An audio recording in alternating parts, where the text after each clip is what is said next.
Bonsoir mes amis, je viens de parler avec notre cher pasteur, notre frère. Je pense qu'il y a quelques cas qui attendaient et que je n'ai pas pu voir. Je ne pouvais vraiment pas aller plus loin. Oh, les visions m'exténuent tellement, voyez. Et il y en a eu beaucoup, une quinzaine ou une vingtaine cet après-midi. Et ça m'épuise complètement. J'ai juste perçu un peu ici et là.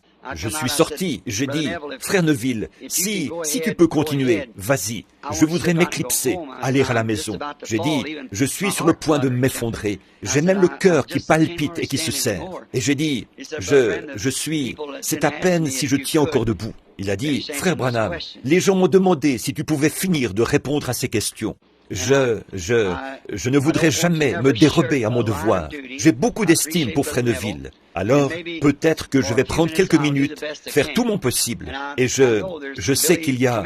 Billy est entré là. J'ai dit, est-ce que tu les as tous fait passer? Il a dit, papa, il y en a encore au moins une vingtaine qui sont là, qui attendent. Alors, je n'ai pas pu. Ça faisait plus de 30 personnes aujourd'hui, et il y a eu des visions pour environ 25 d'entre elles. Alors, vous pouvez vous imaginer dans quel état je suis. Alors, je suis vraiment fatigué mentalement. Mais nous allons prier, aborder sans tarder ces questions, reprendre là où nous nous étions arrêtés. Comme ça, si je vais en Arizona et que j'ai ces questions dans mon esprit, elles vont me poursuivre. Et je reviendrai très bientôt, si le Seigneur le veut. Et là, je parlerai du sujet, un jour, dès que possible, de ce qu'il en est exactement, du mariage et du divorce. Prions. Dieu bien-aimé, tu connais mon cœur et tu connais mon sentiment. Tu sais tout sur moi. Et je prie, ô Dieu, il y a beaucoup de gens. Je suis resté avec eux trop longtemps, Seigneur. Il y en a trop, mais je suis vraiment reconnaissant, car je ne crois pas qu'il y en ait un seul qui soit venu aujourd'hui sans avoir été aidé. Je crois que chacun est reparti heureux et satisfait. Les choses auxquelles je ne pouvais pas répondre moi-même, tu es descendu dans des visions et tu as révélé ce qu'il y avait quelque part dans leur vie. Ils sont assis ici, beaucoup d'entre eux, en ce moment même.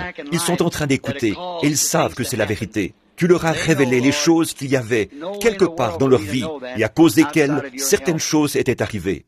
Ils le savent, Seigneur. Il n'y a absolument aucun moyen pour moi de connaître ces choses, si ce n'est grâce à ton aide. Et je te prie, Père Céleste, bien que je sois fatigué, par contre, je suis heureux d'être ton serviteur. Et je te prie de bénir ceux qui attendaient, tous ceux qui auraient voulu être admis. Et j'ai confiance au Dieu qu'on s'occupera d'eux, que ton grand Saint-Esprit leur donnera tout ce dont ils ont besoin. Aide-moi à terminer ces questions, Dieu bien-aimé, ou à m'y appliquer de mon mieux, pour que ton peuple obtienne réponse à ces questions. C'est moi qui leur ai demandé de les écrire. Ils les ont écrites, et je me considère comme tenu d'essayer de leur donner une réponse. Alors je te prie de me donner de la force, afin que je sois en mesure d'accomplir mon devoir envers toi et envers les gens. C'est au nom de Jésus que je fais cette prière. Amen. Maintenant, nous allons commencer tout de suite, reprendre là où nous nous étions arrêtés ce matin. Il se peut que je ne sois pas capable de lire certaines d'entre elles, du fait que je suis un peu enroué, parce que j'ai beaucoup parlé. Combien ont bénéficié du discernement aujourd'hui et sont vraiment reconnaissants de ce que Dieu leur a donné, voyez, ceux-là, ce sont les meilleurs de tous. Les services de ce type-là, les choses que vous voulez savoir et les choses qui étaient cachées dans votre vie sont révélées et dites. Et souvenez-vous, beaucoup de ces choses, beaucoup d'entre vous savent que des choses vraiment embarrassantes ont été dites et dévoilées, mais personne ne saura jamais ces choses, seulement moi et Dieu. Et ce qui vous a été dit, ça doit rester entre vous et Dieu. Laissez ça tranquille. Et combien d'entre vous savent que le Seigneur a révélé des choses qui avaient été faites afin de vous aider? Levez la main si ça vous a aidé, voyez, sans même connaître ces gens, ni rien à leur sujet. Mais c'est lui qui l'a fait. Maintenant, passons plus vite aux questions, là, et voyons si nous pouvons prendre... Il y en a encore une autre, ici quelque part. Il est dit, numéro 3. Je crois que celle-ci, c'est une lettre. C'est ça, c'est juste une lettre. Excusez-moi, je vais les poser ici au fur et à mesure. Et je pense... Oui, monsieur, celle-ci aussi, c'est une lettre. Et il est dit « question ». Mais je crois que c'est une lettre. Une question dans une lettre. Non, ce n'est pas ça. C'est une question au sujet d'un songe. Très bien. Je lirai ce songe. Ensuite, je verrai si le Seigneur m'en donne l'interprétation, puis je vous la transmettrai dès que je le pourrai. Je suppose que vous avez inscrit votre adresse. Voyons un peu si elle y est. Sinon, je vous demanderai de faire connaître votre adresse, vous qui avez écrit cette question et ce songe. Non, votre adresse ne figure pas. La personne qui a écrit cette lettre, elle est simplement adressée à moi. Donnez votre adresse à Billy. Alors, comme je poursuis mon chemin vers l'Arizona, j'irai dans le désert pour prier. Et s'il m'en donne l'interprétation, je saurai à quel endroit écrire pour la transmettre. Vous voyez, sinon, si ce n'est pas là-dessus, pour qu'on puisse transmettre s'il la donne. Mais je ne me prononcerai que si c'est le cas, parce que je ne peux pas faire autrement. Et alors, je saurai que c'est juste. Maintenant, est-ce que l'épouse, ceux qui croient ce message, vont aller dans l'Ouest? Je veux dire, finir par se rassembler là-bas. Et est-ce que... Un instant, là, ceci fait intervenir une seconde.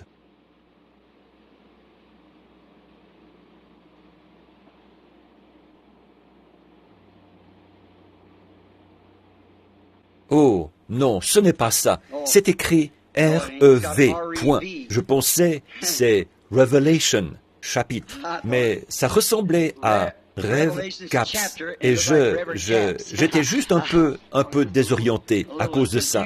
Si tu peux voir, ça y ressemble vraiment beaucoup. Tu vois, c'était Rêve Caps. Puis ça continuait ici. Non, tout est en ordre. Apocalypse, chapitre 12, parle de l'épouse? Non. Maintenant, est-ce que l'épouse va finir par aller dans l'Ouest, finalement? Pas que je sache. L'épouse est universelle, partout dans le monde. Maintenant que tous ceux qui comprennent ça disent « Amen ». Peu importe où vous êtes, où vous mourrez, quoi que ce soit, si vous mourrez en Christ, Dieu vous ramènera avec lui. Peu importe si vous êtes entièrement brûlé, dévoré, détruit, quoi qu'il en soit, Dieu vous ramènera avec Christ quand il reviendra. Vous n'avez pas à vous rassembler dans l'Ouest, ni nulle part, quel que soit l'endroit où le Seigneur vous conduira. Toutefois, si vous avez à cœur d'aller dans l'Ouest, je vais me faire bien comprendre, là, avant de partir. Alors, comme ça, est-ce qu'ils enregistrent ce message? Oui? Très bien. Ce n'est pas à moi de vous dire où vous devez aller.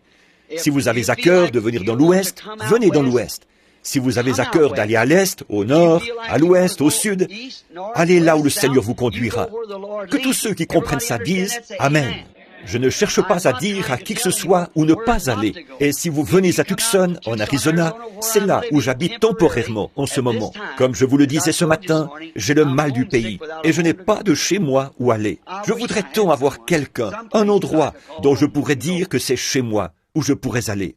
Si, ce soir, si j'avais $10,000 que je puisse donner, un endroit pour le donner librement, pour avoir un endroit dont je puisse dire, ceci est l'endroit que je veux appeler mon chez-moi, je le donnerais volontiers. Je n'ai aucun endroit. Frère Freeman, vous me connaissez depuis mon enfance. Je suis un vagabond. Ne devenez jamais un vagabond. Trouvez un endroit que vous aimez et établissez-y votre demeure. Attendez le Seigneur Jésus. Mais si vous désirez venir dans l'Ouest, à Tucson, en Arizona, là où j'habite, vous êtes les bienvenus. Je serai content que vous soyez parmi nous. Vous êtes mon frère, ma sœur. Je ferai tout ce qui est humainement possible pour vous aider.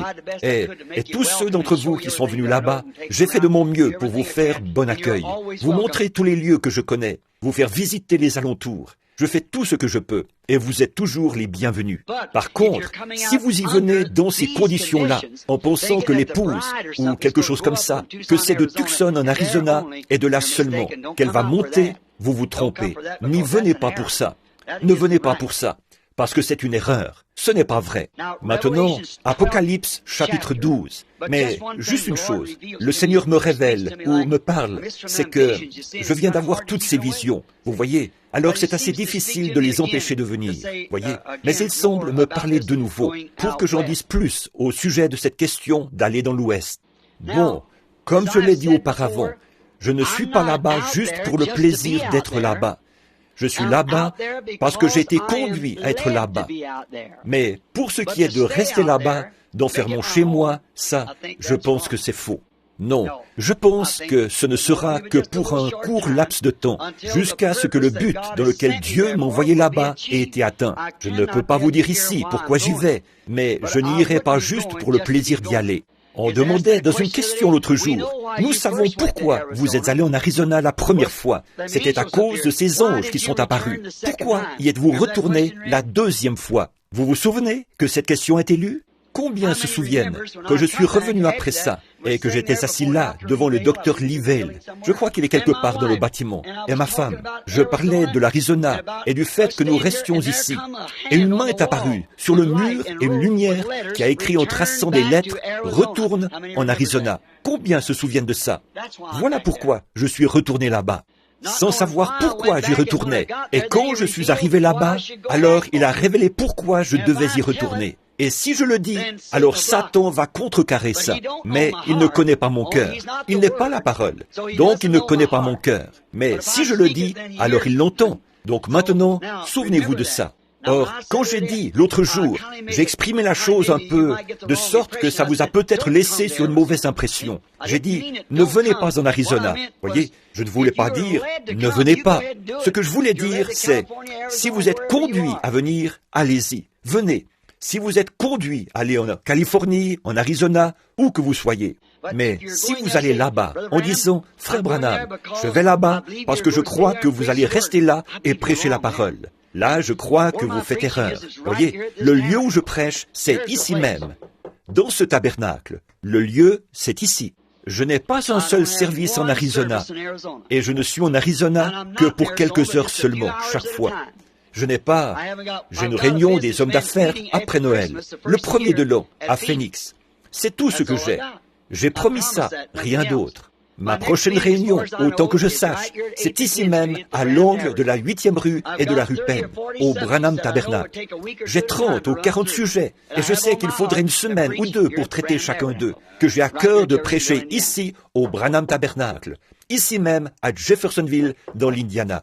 Et maintenant, si vous désirez vraiment aller quelque part, pour rester avec la parole, là où notre message, et notre message n'est pas différent, c'est le même message que vous avez entendu toute votre vie. Seulement, il y a quelque chose de plus qui a été révélé, qui s'est ajouté à cela. Ce message est le même message que celui que Luther avait prêché, le même message que celui que Wesley avait prêché, le même message que celui que les pentecôtistes ont prêché. Seulement, il y a quelque chose qui y a été ajouté. Ce que c'est la révélation des sceaux. Ce que ces réformateurs avaient laissé en suspens, vous voyez, qui a été manifesté aujourd'hui, qui ne pouvait pas être connu en ce temps-là. Le message pentecôtiste ne pouvait pas être connu du temps de Luther ou de Wesley. Il fallait attendre jusqu'à l'âge pentecôtiste. Mais l'âge pentecôtiste n'est rien d'autre que l'âge luthérien à un stade plus avancé. Tout comme le maïs qui mûrit, ou n'importe quoi d'autre. Il en était de même pour l'Église. Si j'avais prêché ce soir, j'aurais prêché sur le sujet, je l'ai noté ici dans la Bible, la vigne qui avait été transférée d'Égypte en Palestine. Combien d'entre vous savent que Dieu a dit qu'Israël était sa vigne? Ensuite, là, je me reporte à Jésus comme étant la vigne. Et maintenant, l'Église, qui a été transférée dans le monde, elle n'a pas été plantée dans la terre, mais elle a été plantée en Christ. Elle ne peut donc pas faire autrement que de produire du fruit. Voyez? Et voilà ce qui devait être mon message pour ce soir, si j'avais prêché. Mais j'ai pensé que ce serait mieux de prendre ces questions. Alors j'ai simplement laissé ça de côté. J'apporterai peut-être ça à mon retour. Apocalypse chapitre 12 ne se rapporte pas à l'épouse. Apocalypse chapitre 12, je n'ai pas vérifié, mais je sais ce que c'est. Il s'agit de la femme qui se tenait dans le soleil, la lune sous ses pieds. La lune représentait la loi. La femme représentait Israël, l'Église. Et les 12 étoiles sur son front, c'étaient les 12 apôtres, les 12 âges de l'Église, et ainsi de suite, qui viennent de passer. Voyez? Et le soleil se trouvait à sa tête. En effet, vous voyez, la lune est une ombre du soleil, et la loi était une ombre des biens à venir. Et cette femme, c'est Israël, et non l'épouse. Maintenant, je ne m'attarderai pas trop, parce que je dois terminer ces questions.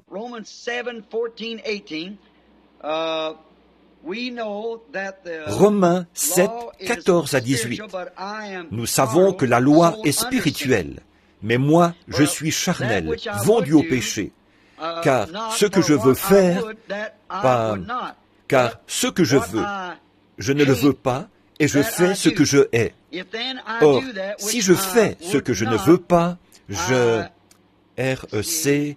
Par là, je reconnais par là que la loi est bonne. Et maintenant, ce n'est plus moi qui le fais, mais c'est le péché qui habite en moi. Je ne comprends pas ceci. Eh bien, ils ont écrit le passage de l'Écriture. C'est Paul qui parle aux Romains. Or, il a dit, permettez-moi de le présenter un peu plus clairement, pour que vous voyiez ce qu'il en est. Il a dit, en moi, il y a deux personnes. L'une qui veut que je fasse le bien, l'autre qui veut que je fasse le mal. Et chaque fois que je commence à faire le bien, alors le mal me fait obstacle. Combien parmi vous qui avez été vus en entretien cet après-midi se trouvaient aux prises avec cette même chose-là, et ce matin aussi, vous voyez, cette même chose-là. J'en ai parlé ce matin brièvement. Vous êtes un homme extérieur, lequel est contrôlé par 6 sens. Vous êtes un homme intérieur, contrôlé par un seul sens, qui est la foi. Et cette foi est en désaccord avec tous les 6 sens, si les 6 sens ne s'accordent pas avec la foi. Mais l'un est contraire à l'autre. Bon, tant que les 6 sens s'accordent avec la foi, c'est merveilleux. Mais quand les 6 sens ne s'accordent pas avec la foi, alors laissez les 6 sens de côté.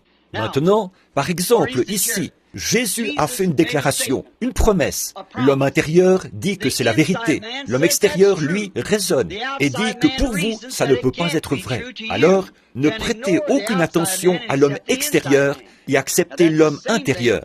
Or, Paul parle de la même chose. Il était vendu, de par la loi, au péché de la chair. C'est la même chose pour chacun de nous. C'est pour ça que nous avons les ennuis que nous avons, comme d'être mariés 4 ou 5 fois, et ceci et cela, et toutes sortes de péchés, des adultères, et tout ce qu'il y a d'autre dans nos vies. C'est à cause de ces choses. Nous sommes charnels, et cette partie-là doit périr. Par contre, à l'intérieur, nous sommes un homme esprit, l'âme qui est à l'intérieur. Et c'est là la foi dans la parole de Dieu. Alors, nous soumettons notre corps extérieur à la parole, par la foi, en acceptant ce que Dieu a dit. Comment est-ce que je peux prendre un gratteron et en faire un grain de blé? Il m'est impossible de le faire. Le seul moyen possible, c'est que l'intérieur de ce gratteron ait été transformé d'un gratteron de blé, d'un gratteron en un germe appelé vie de blé. Alors, enterrez ce gratteron et il produira un grain de blé. C'est vrai, voyez, parce qu'une vie de blé a été mise dans le gratteron, et la vie de ce gratteron a été retirée. Mais la nature du gratteron est toujours piquante, vous voyez, et elle le restera, jusqu'à ce que cette nouvelle vie ait atteint son plein développement, en sortant de la terre, qu'elle ait été ressuscitée. Quand elle sort, alors ce n'est plus un gratteron, mais du blé. Mais pendant qu'il est ici sur terre, et qu'il vient de la terre, pendant qu'il est un gratteron, il est toujours piquant. Mais à l'intérieur, il a la nature du blé. Et tant que vous serez dans cette vie, vous allez être piquant et avoir une nature charnelle qui va vous causer des ennuis tant que vous vivrez. Mais à l'intérieur de vous, vous êtes nés de nouveau. Et quand vous ressusciterez, vous serez à l'image de Christ. Et tout le péché aura été éliminé de vous. Voyez? Voilà de quoi il s'agit. Permettez-moi de dire ceci. Ça a l'air d'une plaisanterie. En Indien, ce sont de très drôles de gens. Et ce n'est pas qu'ils sont drôles. Nous les trouvons bizarres. Mais à leurs yeux, ils sont très bien. Et si vous apprenez à les connaître, ils sont très bien. Une fois, on a demandé à un Indien, après qu'il avait été sauvé, je me souviens de l'un d'eux, à Phoenix, en Arizona. Billy descendait distribuer des cartes de prière. Il se tenait là simplement et il distribuait des cartes de prière. Et les gens qui étaient capables d'aller en vitesse chercher les cartes de prière, eh bien, c'étaient les gens bien portants qui n'avaient en réalité qu'un mal de tête, un mal de dents ou des problèmes avec un orteil. C'est eux qui avaient les cartes de prière, frère Raddle. Et à ce moment-là, alors dans la ligne de prière, tout ce que j'avais, c'était quelqu'un qui avait un mal de tête, quelqu'un qui avait des problèmes avec un orteil, quelque chose comme ça. Et il y avait des gens qui étaient assis là, qui se mouraient du cancer et tout, qui n'avaient pas pu venir dans la ligne de prière. J'ai dit, Billy, descends là et demande aux gens quel est leur problème. Et s'ils n'ont pas un cancer, ou une terrible maladie, ou quelque chose qui va les tuer, ne leur donne pas ces cartes de prière. Les gens que tu fais venir là, dans la ligne de prière, que ce soit ceux qui vont bientôt mourir, si le Seigneur ne leur vient pas en aide.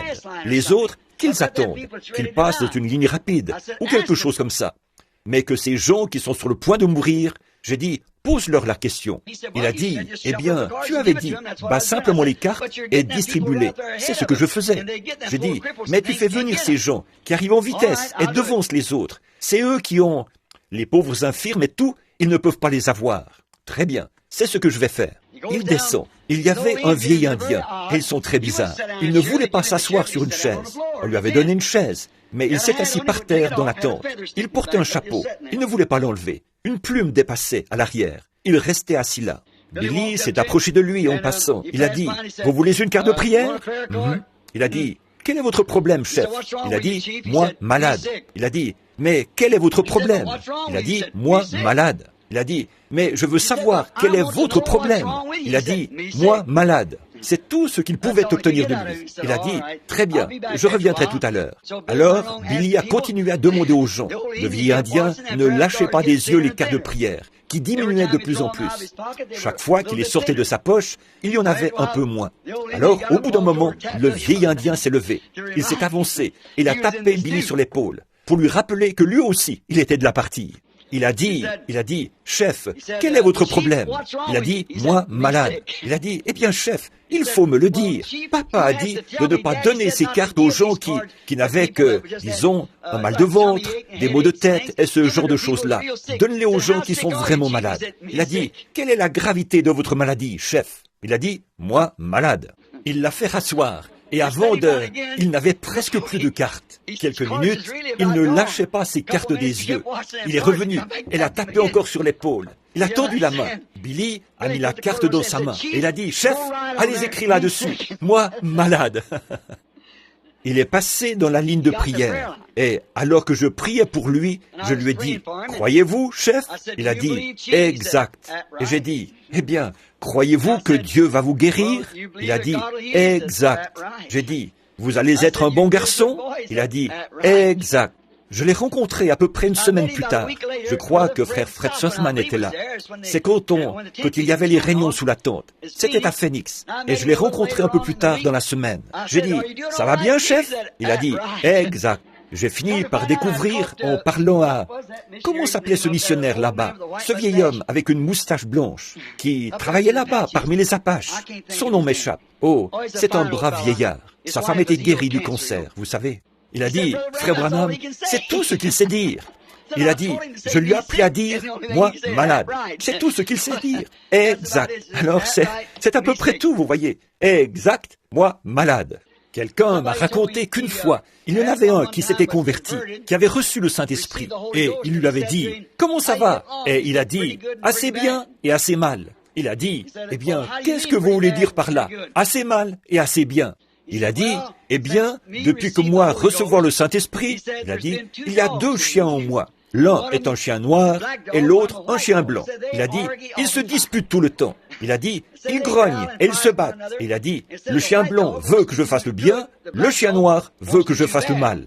Il a dit, eh bien, chef, lequel des deux gagne le combat? Il a dit, ça dépend. C'est celui que chef nourrit le plus. Alors ça, je trouve que c'est une bonne réponse. Voyez, ça dépend seulement du combat qui se mène dans le corps, à l'intérieur de vous. Ça dépend de celui que vous nourrissez, de la nature que vous nourrissez. La nature charnelle, qui s'affectionne aux choses du monde, ou la nature spirituelle, qui s'affectionne aux choses de Dieu. C'est ça qui agit.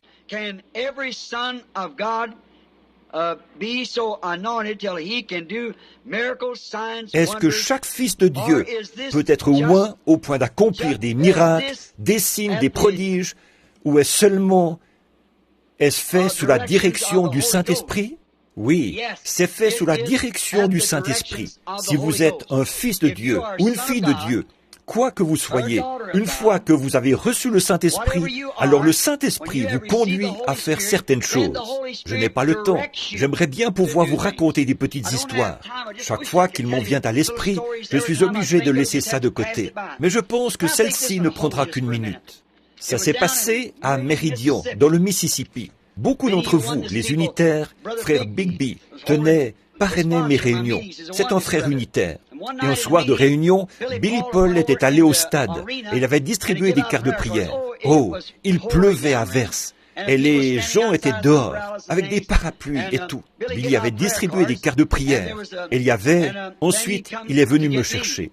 Et sur ces entrefaites, pendant qu'il venait me chercher, il y avait une petite dame qui s'était assise en avant. Et il y avait une autre dame qui marchait avec un petit bébé. Elle essayait de le garder tranquille. Et cette petite dame qui était assise là, vêtue d'une petite robe de calicot, ou quelque chose comme ça, elle aussi, c'était une mère. Elle a aperçu cette dame, et le Saint-Esprit a parlé à cette femme, lui a mis à cœur, va prier pour ce bébé. Eh bien, elle a dit, la prochaine fois qu'elle passera, j'irai prier pour elle. Et quand elle est passée de nouveau, cette dame tenait une carte de prière. Oh, elle s'est dit, je ne pourrais pas prier pour ce bébé. Elle s'est dit, Frère Branham va prier pour ce bébé ce soir. Moi, qui suis-je pour prier pour ce bébé? Si Frère Branham va prier pour lui. Bon, ça, c'était respectueux et c'était gentil. Mais ce n'est pas toujours la volonté de Dieu. Parfois, c'est autre chose. Le Saint-Esprit continue à lui dire, va prier pour ce bébé. Finalement, elle s'est dit, cette femme va me refuser net, sachant qu'elle a cette carte de prière, elle ne voudra pas que je prie pour ce bébé. Elle a amené son bébé ici, pas pour que moi je prie pour lui, mais pour que Frère Branham prie pour lui. Alors le Saint-Esprit continuait à dire, va prier pour ce bébé. Finalement, elle s'est dit, eh bien, pour me soulager de ce fardeau, je vais juste dire, je vais lui offrir ma place. Alors elle a dit, ma chère, une jeune mère qui parle à une autre, est-ce que tu as ce bébé? Elle a dit, est-ce que tu voudrais venir t'asseoir ici, prendre ma place? Elle a dit, oh ma chère, je ne voudrais pas prendre ta place. Elle a dit, j'essaie de garder mon bébé tranquille. Elle a dit, mais tu as l'air tellement fatigué, épuisé. Elle a dit, je le suis. Elle a dit, eh bien, assieds-toi ici, prends ma place. Elle a dit, je vois que tu as une carte de prière. Peut-être que Frère Branham va prier pour ton bébé. Elle a dit, nous espérons que ce numéro sera appelé. Elle a dit, eh bien, je l'espère aussi. Elle a dit, sœur, tu es chrétienne? Elle a dit, oh oui. Elle a dit, moi aussi, je suis chrétienne. Elle a dit, depuis que je suis assise ici, l'Esprit du Seigneur me dit, prie pour ce bébé. Est-ce que tu me permets? Je sais que Frère Branham va prier pour ton bébé s'il est appelé. Tu n'as qu'à tenir ta carte, il va y venir. Elle a dit, mais si j'imposais les mains au bébé et que je faisais juste une petite prière pour que je me sente mieux et pour me dégager de ce qui me presse, est-ce que ça t'offenserait? Elle a dit, oh, bien sûr que non, ma chérie. Prie pour le bébé. C'était un enfant bleu. Donc, la jeune femme a prié pour lui. Elle a cédé sa place à cette dame. Elle est montée jusqu'au 3e balcon. Et elle était debout. Un chrétien, un frère qui était là-haut, par courtoisie, s'est levé et a offert un siège à cette dame. Alors elle s'est assise. Environ une demi-heure plus tard, je suis entré à la réunion. J'ai parlé pendant quelques minutes, puis j'ai appelé les quarts de prière. Et cette femme était la 3e ou la 4e de la ligne, avec ce bébé.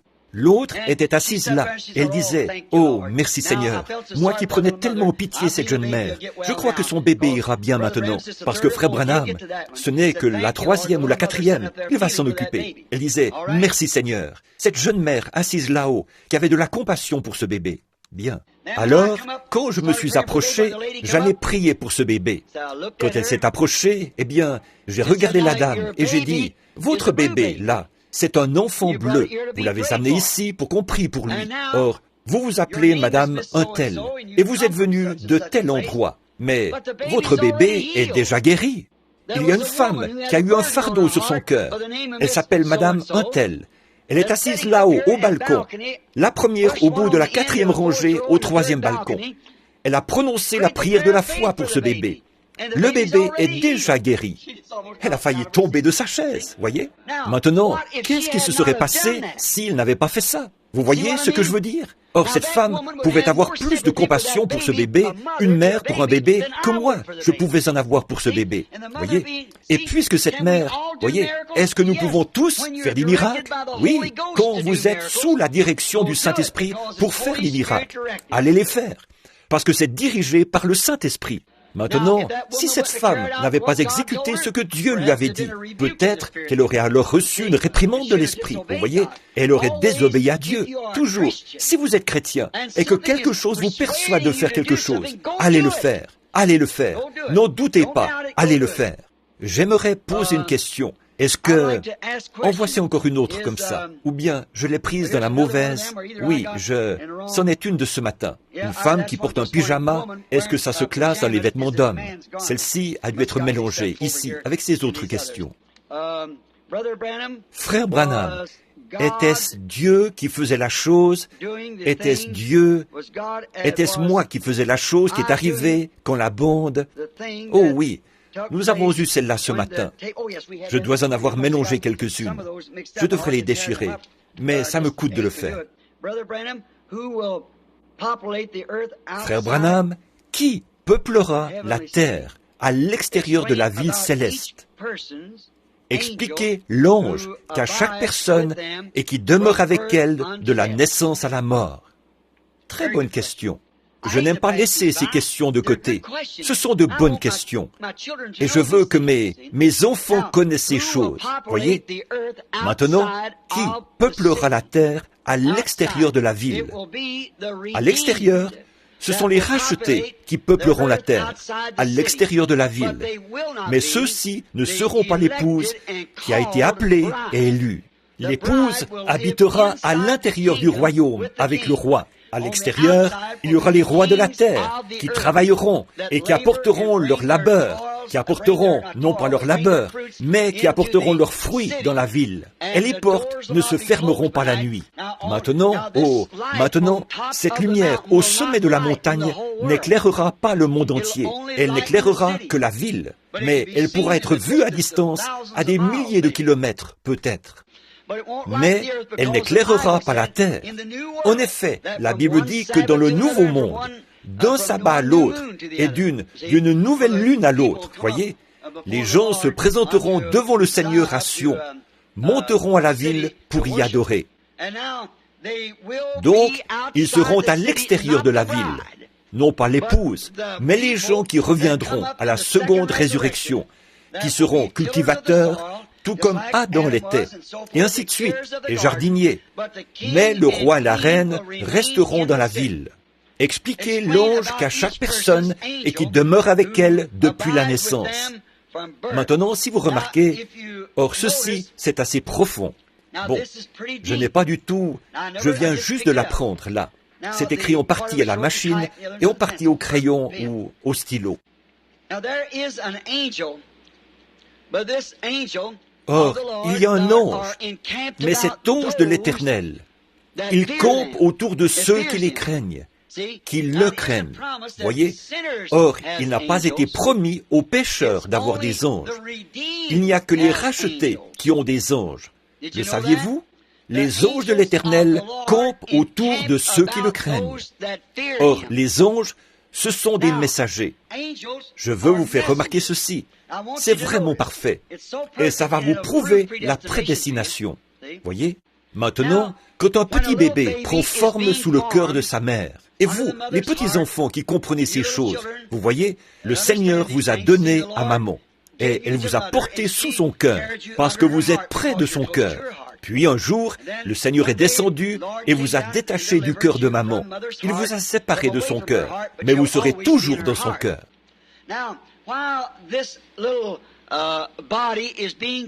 Maintenant, pendant que ce petit corps se forme, que ce petit corps naturel se forme dans la mère, il y a un corps spirituel de la terre qui est prêt à recevoir ce corps naturel dès qu'il naîtra. Or, le bébé naît avec des muscles vivants, un cœur qui bat, mais aucun souffle de vie en lui.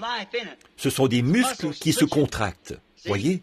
Par contre, vous voyez, si c'était autrement, s'il n'y avait pas d'esprit qui devait venir en lui plus tard, alors notre souffle pourrait nous quitter, nous ne respirerions plus, tout en étant quand même vivants. Mais quand ce corps ne reçoit pas d'oxygène, de souffle, l'inspiration et l'expiration de nos poumons, alors nous sommes morts. Bon, mais quand la mère, le petit bébé descend du cœur de sa mère vers la terre, descend, vous comprenez ce que je suis en train de dire, la façon dont pourquoi je le dis de cette façon. Quand le petit bébé descend, qu'est-ce qui arrive? Aussitôt qu'il sort, s'il ne se met pas à crier, le docteur, la sage-femme ou celui qui est là lui donne une claque sur les fesses, le déplie. Celui-ci doit recevoir un choc. Et qu'est-ce qui arrive? Remarquez, une mère, elle peut être tout à fait mesquine et cruelle, mais juste avant que le bébé naisse, il y a une certaine bonté qui s'installe. Avez-vous déjà remarqué une mère quand elle doit enfanter? Il y a quelque chose de doux chez elle. Elle revêt toujours cette douceur. C'est parce que ce petit ange, ce petit esprit, un petit messager pour cette petite demeure est prêt à apparaître dans le monde. Ensuite, une fois que ce petit ange entre dans le corps, c'est un petit ange de la terre, un esprit qui est destiné par Dieu à occuper ce corps. Ensuite, ce bébé doit pouvoir choisir. Il prend sa décision. Puis, quand ceci se produit, alors, vous voyez, l'ange de l'Éternel, maintenant, entre ici. Ce qui est le corps spirituel, celui qui est éternel. Celui-ci est un esprit mourant, dans un corps mourant. Mais bon, vous ne pouvez pas être dans deux corps à la fois. Par contre, il peut y avoir deux natures en vous à la fois. Maintenant, la nature de l'Esprit du Seigneur, quand vous naissez de nouveau, vous ne naissez pas physiquement, comme dans le cas du bébé. Mais ce qui est arrivé, c'est que vous avez reçu la naissance spirituelle. Et alors que cette naissance spirituelle grandit dans votre cœur, naissance qui vient de Dieu, il y a un corps physique ou un corps céleste qui grandit pour recevoir cet esprit. Et quand la vie quitte ce corps, elle va vers ce corps-là. Tout comme quand le corps est présenté à la terre, l'esprit entre, et quand l'esprit sort du corps, il y a un corps qui attend. Nous savons en effet qu'après que cette tente où nous habitons sur la terre aura été détruite, nous en avons une autre qui nous attend déjà. Voyez, c'est ça, le corps spirituel des gens. Frère Branham, maintenant celles-ci doivent être, il y a un groupe de questions ici, il doit y en avoir au moins 10 ou 15. Tout est écrit sur du papier, la même sorte de papier, dactylographié et tout. J'essaierai d'y répondre au plus vite. Nous pourrons sortir aussi vite que possible.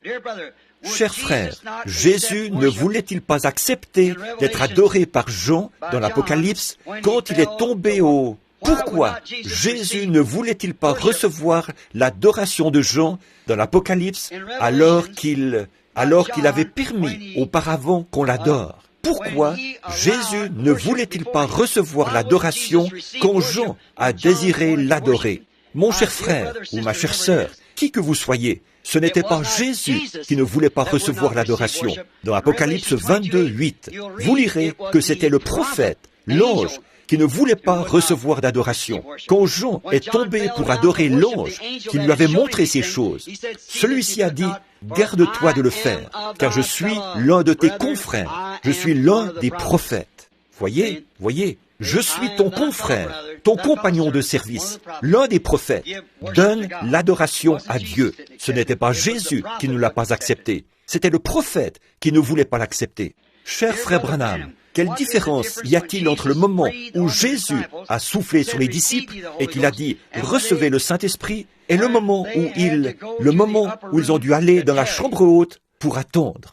C'était une promesse qu'il leur avait faite. Il a soufflé sur eux sa promesse en disant « Recevez le Saint-Esprit ». C'était une promesse. Ils sont allés dans la chambre haute pour attendre l'accomplissement de cette promesse. C'est la même chose quand nous vous imposons les mains pour que vous soyez guéris. Ensuite, vous continuez à vaquer à vos occupations en attendant l'accomplissement de la promesse. Frère Branham, Jésus a-t-il changé de masque physique plusieurs fois quand il est apparu aux disciples après sa résurrection? A-t-il changé de masque physique? Je n'en sais rien. C'est que, d'après moi, ce qui s'est passé là, ce n'est pas qu'il a changé de masque. Ce qu'il a fait, c'est qu'il les a empêchés de le voir ou de le reconnaître. C'est comme ceux qui revenaient d'Emmaüs. Ils ont marché avec lui toute la journée, et ça leur a été caché. De même, ils ont vu un homme sur le rivage, alors qu'il pêchait un jour à un endroit où ils avaient déjà pêché. Il a dit, « Enfants, avez-vous pris quelque chose ?» Et ils ont dit, « Nous n'avons rien pris, nous avons travaillé toute la nuit. » Il a dit, « Jetez le filet de l'autre côté. » Et il a pris tout un tas de poissons. Et ils ont reconnu, à ce moment-là, que c'était le Seigneur. Je pense que ce n'était pas son masque qui était changé. Je pense que c'était simplement les yeux des gens qui étaient empêchés de le reconnaître. Frère Branham, quelle est la différence, s'il y en a une, entre l'ange du Seigneur et le Seigneur lui-même? L'ange du Seigneur est un messager de la part du Seigneur. Et le Seigneur lui-même est cette personne-là. Non pas la personne de l'ange de la part du Seigneur. Je vais vous montrer. Parlons du point de vue terrestre. Voici un ange de la part du Seigneur. Du point de vue terrestre, voici un ange de la part du Seigneur. Du point de vue terrestre, voici l'ange de la part du Seigneur. Comment savons-nous alors si ce sont des anges de la part du Seigneur? Quand ils apportent la parole du Seigneur. Mais quand ils essayent de la pervertir, alors ça ne vient pas du Seigneur. Vous voyez? Quand ils essayent de lui faire dire quelque chose qu'elle ne dit pas. Dire simplement, puis il y a un ange surnaturel qui descend de la part du Seigneur. Un messager, comme Gabriel et Michel, Absinthe et ainsi de suite. ce sont leurs noms. Frère Branham, qu'est-ce qui ne va pas, apparemment, au jour où nous vivons, chez quelqu'un qui est croyant, qui suit le message, et le messager d'aujourd'hui, mais qui, semble-t-il, n'arrive pas à prier comme il le voudrait? C'est une bonne question. Je crois, frères, sœurs, qui que soit la personne qui a posé cette question, que c'est à cause des conditions actuelles. Le réveil est terminé. Le réveil a duré quelques 15 ans, et jamais auparavant ça n'avait duré plus d'environ 3 ans. Je crois qu'on a reçu le dernier réveil. Et je crois que c'est pour ça que vous n'arrivez pas à prier et à vous sentir dans l'esprit comme autrefois. C'est parce que les feux du réveil se sont éteints. Frère Branham, s'il vous plaît, expliquez comment une personne peut savoir si les pensées qu'elle a viennent d'elle ou si c'est le diable qui met des pensées dans son esprit pour lui faire penser du mal. Surtout si on sait qu'on ne veut pas penser ces choses. Alors, si c'est contraire à la parole, c'est la pensée du diable. Si c'est conforme à la parole, c'est la pensée de Dieu. Si ce sont de mauvaises pensées, c'est le diable. Si ce sont de bonnes pensées, de la parole et de Dieu, c'est la pensée de Dieu. Dans le cas où c'est le diable qui met des pensées dans l'esprit au sujet d'une certaine chose, comment peut-on vaincre cela ou s'en débarrasser? Prenez exactement l'inverse. Si le diable vous fait penser si vous savez que vous êtes un chrétien et qu'il essaie de vous faire penser que vous n'êtes pas un chrétien, prenez simplement l'inverse. Dites, je suis un chrétien. Tant que votre expérience s'accorde avec la parole de Dieu, dites, je suis chrétien. C'est la même chose pour tout le reste. Quand vous répondrez à ceci, s'il vous plaît, priez pour que je vainque ceci, car je ne suis pas seul. Que Dieu vous accorde cette victoire, qui que vous soyez. Que vos pensées soient tout de suite ramenées de l'autre côté et dites, je suis un chrétien, je suis un croyant. Satan, tu n'as aucune prise sur moi. Franchement, je me tiens ici même, en ce moment, en train de dire la même chose. Je me retiens pour ne pas m'évanouir ici à la chair. C'est vrai, 4 ou 5 fois, j'ai failli m'effondrer sur la chair. C'est la vérité. Dieu sait que c'est vrai. Quand quelqu'un se rend compte qu'il a un complexe d'infériorité ou un complexe quelconque, comment peut-il vaincre cela? Donc, cette chose serait-elle causée par le fait que, pendant son enfance, il était fils unique? Prenez exactement le contraire. Si vous voulez toujours imposer votre volonté, un enfant gâté qui veut toujours n'en faire qu'à sa tête, alors faites volte-face. Prenez de tout votre cœur la direction opposée. Si vous êtes égoïste et que vous voulez tout garder pour vous, alors commencez à donner ce que vous avez. Voyez, faites tout ce que... Prenez simplement la direction inverse. C'est ça le moyen de vaincre n'importe quoi. C'est un contrepoison. Vous, ma vieille mère du Sud, avait l'habitude de dire, le poil du dos du chien calme la morsure. Et ça s'applique aussi pour ceci. Frère Branham, à quel achèvement devrions-nous laisser nos préadolescents participer? Excusez-moi, c'est à quelles activités nos préadolescents devraient-ils anticiper, participer? Aussi, comment devrions-nous nous y prendre pour les aider à choisir leurs amis? Gardez-les en compagnie de chrétiens le plus longtemps que vous pourrez. Gardez-les avec, si c'est une fille, gardez-la avec des jeunes filles chrétiennes et avec des jeunes hommes chrétiens si c'est l'inverse. Si elle est assez âgée pour fréquenter un garçon, veillez à ce qu'elle fréquente un bon garçon. Découragez-la de fréquenter n'importe quel autre garçon ou le garçon vis-à-vis de la jeune fille. Si elle fréquente un incroyant, essayez de l'encourager à fréquenter un croyant. Et vice-versa.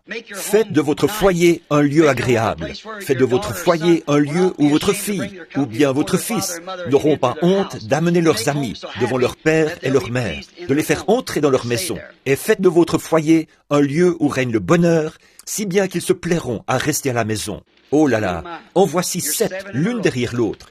Je ne vais continuer que quelques minutes encore. Frère Branham, avez-vous fait des déclarations dernièrement, disant que l'âge de l'Église est terminé, celui de Laodicée? Non, je n'ai jamais dit qu'il est terminé. Si c'est le cas, vous avez mal compris, ou je me suis mal exprimé. Celui-ci est le dernier âge de l'Église. C'est la fin des âges de l'Église, Laodicée. Il n'est pas encore terminé. Quand il se termine, l'Église est partie. Donc, tant que l'Église est ici, il n'est pas encore terminé. Voyez? Puisque l'âge de l'Église est terminé et a été plongé dans l'obscurité, que l'épouse a été appelée, nous sommes déjà dans la période de la tribulation, Non, non, non. J'aimerais avoir plus de temps pour pouvoir m'étendre là-dessus. Voyez?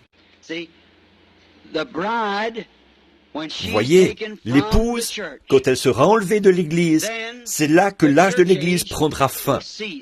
L'Odyssée sombre dans le chaos. L'épouse rentre dans la gloire et la période de la tribulation s'installe sur les vierges endormies pendant 3 ans et demi, au cours desquels Israël reçoit sa prophétie. Ensuite, la tribulation s'installe sur Israël. Et ensuite a lieu le combat d'Armageddon qui détruit toute chose. Puis, l'épouse revient avec l'époux pour 1000 ans, le règne du millénium. Après cela vient le jugement du trône blanc. Après cela viennent les nouveaux cieux et la nouvelle terre, et la nouvelle ville qui descend du ciel d'auprès de Dieu. L'éternité et le temps fusionnent. Le Saint-Esprit vous a dit que les trompettes n'ont rien à voir avec l'épouse. Est-ce que les 7 coupes ont quelque chose à voir avec nous? Je vais attendre pour voir si le Saint-Esprit le révèle de cette manière. Je ne sais pas encore. Le prophète de Malachie 4 sera-t-il celui qui appellera le reste des nations d'Apocalypse 7, 9? Bien que ces gens-là passent par la période de la tribulation. Non, non. Après Apocalypse 7, c'est là qu'il a vu les 144 000 scellés. Et après ça, ce qu'il a vu paraître, revenir, c'était cette grande foule que personne ne pouvait compter, c'est-à-dire l'épouse. Ça devra, Malachie 4, ce sera terminé. L'épouse aura été enlevée au ciel. Et ensuite, ce groupe de Élie et Élisée reviennent sur la terre pour... L'Église doit passer par la période de la tribulation. Mais Élie et Élisée n'auront rien à faire avec les vierges endormies. Elles font partie des nations. Ils seront envoyés seulement aux Juifs. Les 7 tonnerres qui correspondent à cet mystère ont-ils déjà été révélés? Ont-ils été révélés dans les 7 sceaux, mais sans que jusqu'ici, ils nous soient encore connus comme étant les tonnerres? Non, ils ont été révélés dans les 7 sceaux. C'est à ça que les tonnerres se rapportaient. Ils devaient révéler les 7 tonnerres qui ont fait entendre leur voix, et personne n'arrivait à comprendre ce que c'était. Jean savait ce que c'était, mais il lui était défendu de l'écrire. Il a dit, mais le 7e ange, au jour où il sonnerait de la trompette, les 7 mystères des 7 tonnerres seraient révélés. Et le 7e ange est un messager du 7e âge de l'Église. Voyez? Croyez-vous qu'il arrivera que la petite épouse vivante se rassemble quelque part et qu'ils auront tout en commun comme la première épouse, peut-être juste avant la venue du Seigneur Jésus sur les nuées? Bon, ils m'ont demandé si je croyais ça. Je ne peux pas le prouver par les Écritures, mais peut-être qu'il viendra un temps, peut-être, je ne sais pas. Il se pourrait qu'il y ait juste, voyez, si une telle chose arrivait, cela indiquerait qu'il est très proche. Ce serait tellement, il a dit, mais il viendra comme un voleur dans la nuit. Voyez, il vient pour... C'est comme ce livre que j'ai lu sur Juliette, sur Roméo et Juliette. Il vient et enlève son épouse pendant la nuit. Elle sera enlevée en un instant, en un clin d'œil. Voyez? Et je doute fort qu'il en sera ainsi, parce que la Bible dit, de 2 personnes qui seront dans un même lit, j'en prendrai une et j'en laisserai une. Et de 2 qui seront dans un champ, j'en prendrai une et j'en laisserai une. Voyez, alors probablement d'un bout à l'autre du monde, ils ne seront pas rassemblés dans un seul lieu pour avoir tout en commun, mais ils seront dispersés par petits groupes sur toute la surface de la terre. Je crois que peut-être que, si le Seigneur le permet, ceci est un petit groupe d'entre eux. Peut-être qu'il y a un autre petit groupe en Asie, en Allemagne, un autre ailleurs. Quand j'ai eu une vision de l'épouse l'autre nuit, ceux qui la composaient étaient de différentes nations du monde. Voyez, alors l'épouse ne sera pas rassemblée d'un seul endroit, elle sera rassemblée de partout dans le monde. Ça, c'est parfaitement confirmé par la parole. Et la parole n'a jamais été fausse. Et jusqu'ici, la vision non plus n'a jamais été fausse, parce qu'elle a été selon la parole. Est-il possible que quelqu'un qui possède un vrai et authentique baptême du Saint-Esprit, en cette heure, ne soit pas pris dans l'enlèvement de l'épouse? Pourriez-vous, s'il vous plaît, l'expliquer? Dites-nous si nous pouvons faire quoi que ce soit pour aider à alléger votre fardeau. C'est gentil ça, n'est-ce pas? Voyez? Non. Il n'y a rien que vous puissiez faire en ce moment. Oui, les croyants authentiques qui ont été baptisés du Saint-Esprit seront dans l'épouse. Bien entendu, ils ont été choisis et appelés à sortir. Les vierges endormies n'avaient pas d'huile. Celles qui avaient de l'huile sont entrées. Mais que pouvons-nous faire pour alléger le fardeau? Oui, frères, sœurs, qui que soit la personne qui écrit ceci, priez pour moi. C'est la meilleure chose que vous puissiez faire. Merci. Je n'ai pas besoin d'argent. J'en reçois suffisamment pour pourvoir à mes besoins. Je remercie le Seigneur pour ça. Je n'ai pas besoin de vêtements. La plupart du temps, les gens me donnent les vêtements que je porte. Mes amis et tout me donnent des vêtements. Et je reçois assez d'argent pour nourrir ma famille. C'est tout ce qu'il nous faut. Il semble. Par contre, vous pouvez prier pour moi, parce que j'ai vraiment besoin d'aide spirituelle. Il semble, parmi les ministres de la parole, que nous ayons peu, sinon aucun fardeau pour prier, pour prêcher, pour jeûner ou pour les âmes perdues, qui pourraient encore se trouver là-bas, quelque part dans le monde. S'il vous plaît, pourriez-vous nous dire ce qu'il faut faire face à cette situation? Merci beaucoup, frère Branham. Ce doit être un ministre. Il n'a ajouté aucune signature à ces mots. Frère, il m'a fallu donner ces réponses alors que j'étais fatigué, épuisé, et un peu, vous savez, en ne me sentant pas très bien. Alors j'espère que ça a répondu aux questions. Je vous remercie beaucoup, et je ne me rappelle plus ce que j'allais lui répondre. Prédicateur, ministre, pourquoi nous avons ces fardeaux, n'avons pas de fardeau pour les âmes perdues? Je crois que c'est un manque de réveil. Je crois que nous devrions encore essayer de prier Dieu, de nous donner la passion des âmes perdues jusqu'à ce que Jésus revienne.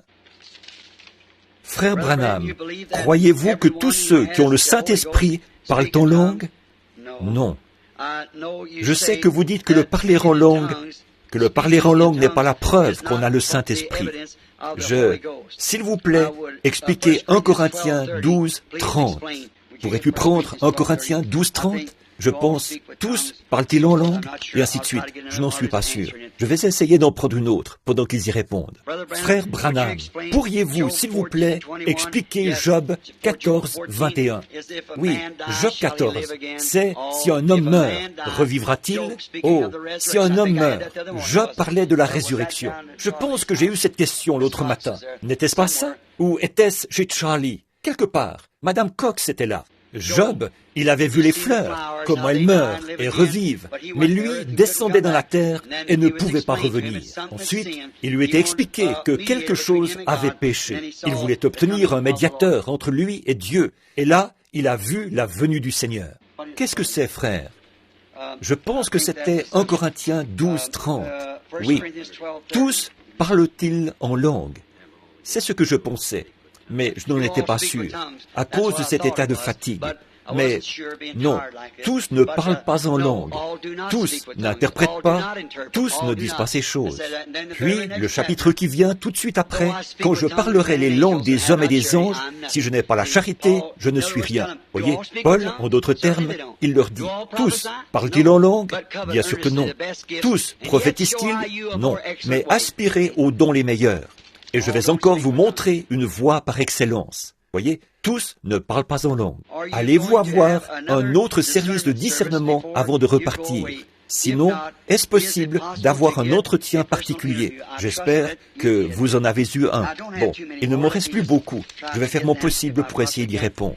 Je me souviens de vous avoir entendu parler d'un triste spectacle que vous aviez vu. Un ange, un aigle, qui battait des ailes dans une cage, qui cherchait désespérément à se libérer. Ma précieuse mère est dans cette situation-là. Il ne lui a pas été permis, depuis 3 ans, de recevoir à la maison ses 3 enfants mariés, parce qu'ils refusent de se soumettre à la doctrine de leur père. Celui-ci est un prédicateur dénominationnel. Maman désire entendre ce message du temps de la fin, et je ne peux même pas lui faire parvenir une lettre. Jusqu'à quel point doit-elle être soumise? Y a-t-il quelque chose que je puisse faire à part prier? Ce serait la seule chose à faire, que je sache. Son mari, qui est ministre, ne veut pas lui laisser entendre la parole. Elle veut l'entendre, mais il ne veut pas lui permettre de l'entendre. Alors priez simplement pour elle. Je crois que cette femme est sauvée, bien entendu. Frère Branham, est-il possible pour quelqu'un d'être perdu est de finir en enfer s'il rejette la lumière de la parole, même s'il possède une véritable expérience de justification et de sanctification. Oui, monsieur, c'est tout à fait exact. Quand vous employez cette expression de dire que si nous ne croyons pas la parole, nous serons éternellement séparés de Christ, voulez-vous dire que les vierges folles vivront éternellement, mais qu'elles seront séparées de la nouvelle Jérusalem où Christ habitera avec l'épouse? Il s'agit ici des gens qui n'ont pas le Saint-Esprit, qui ne sont pas nés de nouveau, conformément à ce que l'Écriture enseigne. Si la naissance naturelle exige de l'eau, du sang et l'esprit, la naissance spirituelle n'exige-t-elle pas les 3 étapes de la grâce avant que la personne soit vraiment née de nouveau? Absolument. Je viens d'expliquer ça ce matin. La même chose, à propos du même sujet. Il faut que vous ayez toutes les étapes. Vous êtes engendré par l'Esprit, tout comme un bébé est engendré dans le ventre de la mère. Mais on n'est pas né tant qu'on n'a pas reçu le Saint-Esprit. C'est vrai. C'est à ce moment-là que vous êtes né. Vous n'êtes pas converti, vous êtes en voie de conversion, jusqu'à ce moment-là. C'est pour ça que tous ces grands mystères ne pouvaient pas être donnés à Luther, ne pouvaient pas être donnés à Wesley, ne pouvaient pas être donnés à l'âge qui vient de passer près de nous, l'âge pentecôtiste. Pourquoi? Ce n'était pas le temps. Ils étaient engendrés. Maintenant, la personne de Christ lui-même, le Fils de l'homme, vous comprenez, se révèle dans la chair humaine. Ça n'aurait pas pu venir avant maintenant. Quand le millénium commencera, comment les incroyants seront-ils ôtés de la terre? Les incroyants disparaîtront dans la période de la tribulation, avec les vierges endormies, et tous les autres, incroyants et vierges endormies, et le reste d'Israël qui doit être retiré. Frère Branham, quand quelqu'un m'énerve ou me marche sur les pieds, voici peut-être une bonne question. Me marche sur les pieds, comme dit le vieux dicton. La colère monte en moi. Comment puis-je vaincre cette chose? Je sais que c'est le Seigneur qui devra le faire. Mais que puis-je faire dans mon cœur? Je ne veux pas de cette chose. Adoucissez votre tempérament par la prière. Puis, décidez-vous. Je ne pense pas qu'il y ait beaucoup de gens dans ce bâtiment qui aient déjà eu un tempérament plus colérique que moi au départ. Oh, j'avais toujours la bouche en compote. Et j'ai pris beaucoup de mes repas avec une paille. Ma mère, comme vous le savez, était de mère indienne. Et mon père était irlandais, un Irlandais du Kentucky en plus de ça. Et chacun, tous les deux, avaient un tempérament assez colérique pour affronter une scie circulaire. Et moi, j'avais toujours la bouche en compote. D'abord, j'étais petit. On n'avait qu'à me soulever et à me jeter à terre d'un coup de poing. Je me relevais, on me jetait encore à terre d'un coup de poing, jusqu'à ce que je ne sois plus capable de me relever. C'était toujours comme ça. Puis, quand j'étais capable de me relever, je me relevais. On me jetait encore à terre d'un coup de poing. Alors, c'est exactement comme ça que ça se passait pour moi. Je me disais, je ne pourrais jamais être chrétien. Mais quand le Saint-Esprit est entré dans ma vie, avec ça, c'était réglé. Plus jamais. Une fois, j'ai rencontré une femme. J'avais été obligé d'aller couper l'électricité chez elle. Et à l'époque, j'avais des cheveux sur la tête. Elle a dit, « Espèce de petit crétin frisé !» J'avais dit, « Madame, vous ne devriez pas jurer comme ça. Oh, vous ne craignez pas Dieu ?» Elle a dit, « Espèce de petit crétin frisé ! Si je voulais que quelqu'un me parle de choses comme ça, je n'irais pas chercher un imbécile comme toi. » Ouh ! Puis elle m'a appelé d'un nom grossier. Oh là là, si ça avait été 1 an auparavant, j'avais toujours dit qu'un homme qui frappait une femme n'était pas assez homme pour frapper un homme. Mais à ce moment-là, j'aurais peut-être dérogé à ça, que t'elle appelé ma mère d'un vilain nom comme ça. Mais savez-vous quoi? Ça ne m'a même pas affecté. J'ai dit, je prierai pour vous. Pas dérangé du tout. J'ai su à ce moment-là qu'il m'était arrivé quelque chose. Oui, monsieur. Oh là là, vous êtes au courant des vilaines choses que j'ai faites quand j'étais un gamin. J'étais bagarreur. À un moment donné, j'ai failli tuer 5 hommes. J'avais pris un fusil chargé de 16 balles. Et alors que ces garçons m'avaient battu parce que je venais du Kentucky. C'était leur seule raison. Je ne pouvais même pas garder la tête levée. L'un me tenait par les mains comme ceci, et l'autre se tenait là avec une pierre à la main. Il me frappait au visage jusqu'à ce que je sois presque mort. Il n'y avait absolument rien. Il m'appelait le petit Indien du Kentucky, parce que ma mère, quand elle était jeune, elle avait vraiment l'air d'une Indienne. Je regardais sa photo tout à l'heure, et qu'il savait qu'elle était de mère indienne. Alors, parce que j'étais du Kentucky et qu'elle était une squaw, il m'appelait le petit Indien du Kentucky. Et je n'y étais pour rien. Ce n'était pas ma faute si j'étais né au Kentucky. J'allais là-bas, à l'école. Je n'avais pas de vêtements à porter et les cheveux qui me descendaient dans le cou.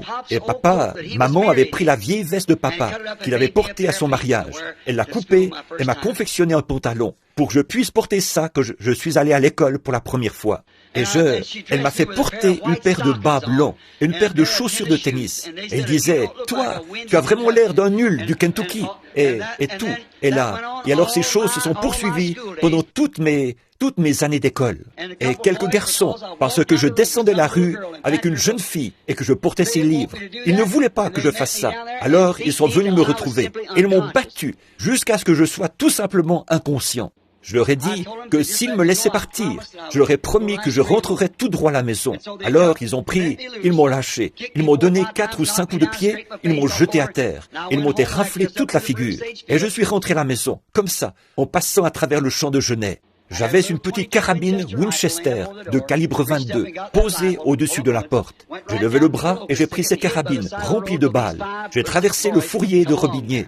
Et je me suis caché près de la route, jusqu'à ce que ces 5 ou 6 garçons passent par là. J'ai tout simplement attendu qu'ils arrivent. Et quand ils sont arrivés là, ils causaient, ils disaient « Ce mecton du Kentucky, à partir de maintenant, il va savoir où il est. » Ils parlaient comme ça. J'ai bondi devant eux. J'avais abaissé le chien de la carabine. J'ai dit « Maintenant, lequel d'entre vous veut mourir le premier ?» pour ne pas voir les autres. Ils se sont mis à hurler. J'ai dit « Ne hurlez pas, parce que vous allez tous mourir, un à un. » Et je ne plaisantais pas. Alors là, ils se sont mis à hurler. J'ai épaulé et clac, le fusil a fait un bruit sec. J'y ai introduit une autre cartouche. Clac, il a fait un bruit sec. Une autre cartouche. Clac, il a fait un bruit sec. J'ai éjecté 16 cartouches sur le sol. Pour chacune, un bruit sec. Et ces garçons qui couraient, qui poussaient des cris et s'enfuyaient à toutes jambes de l'autre côté de la colline. Et tout. Et après qu'ils sont partis, je me suis tenu là. Et j'étais tellement en colère que je ne pleurais pas. Je riais comme un perdu. Et les larmes ruisselaient de mes yeux. Ça, c'est un tempérament colérique. S'il n'y avait pas eu Dieu, j'aurais été un meurtrier. J'ai ramassé ces cartouches et je les ai remises dans la carabine. Et pan, pan, les coups partaient très bien. Vous parlez d'une grâce. Où sont les vierges folles pendant le millénium? Pendant le millénium, elles sont dans la tombe. Les autres morts ne revinrent pas à la vie avant 1000 ans. Y aura-t-il ou y a-t-il maintenant un lieu où l'époux se rassemble pour y vivre, comme quand Moïse avait conduit les enfants d'Israël? Je vais répondre à cette question pour vous. Ça vient de m'être révélé. Je vais vous dire la vérité. Oui, monsieur, il y a un lieu où toutes les épouses se rassemblent. Vous voulez savoir où c'est? En Christ. Exactement. Rassemblez-vous simplement là. Nous y sommes tous ensemble.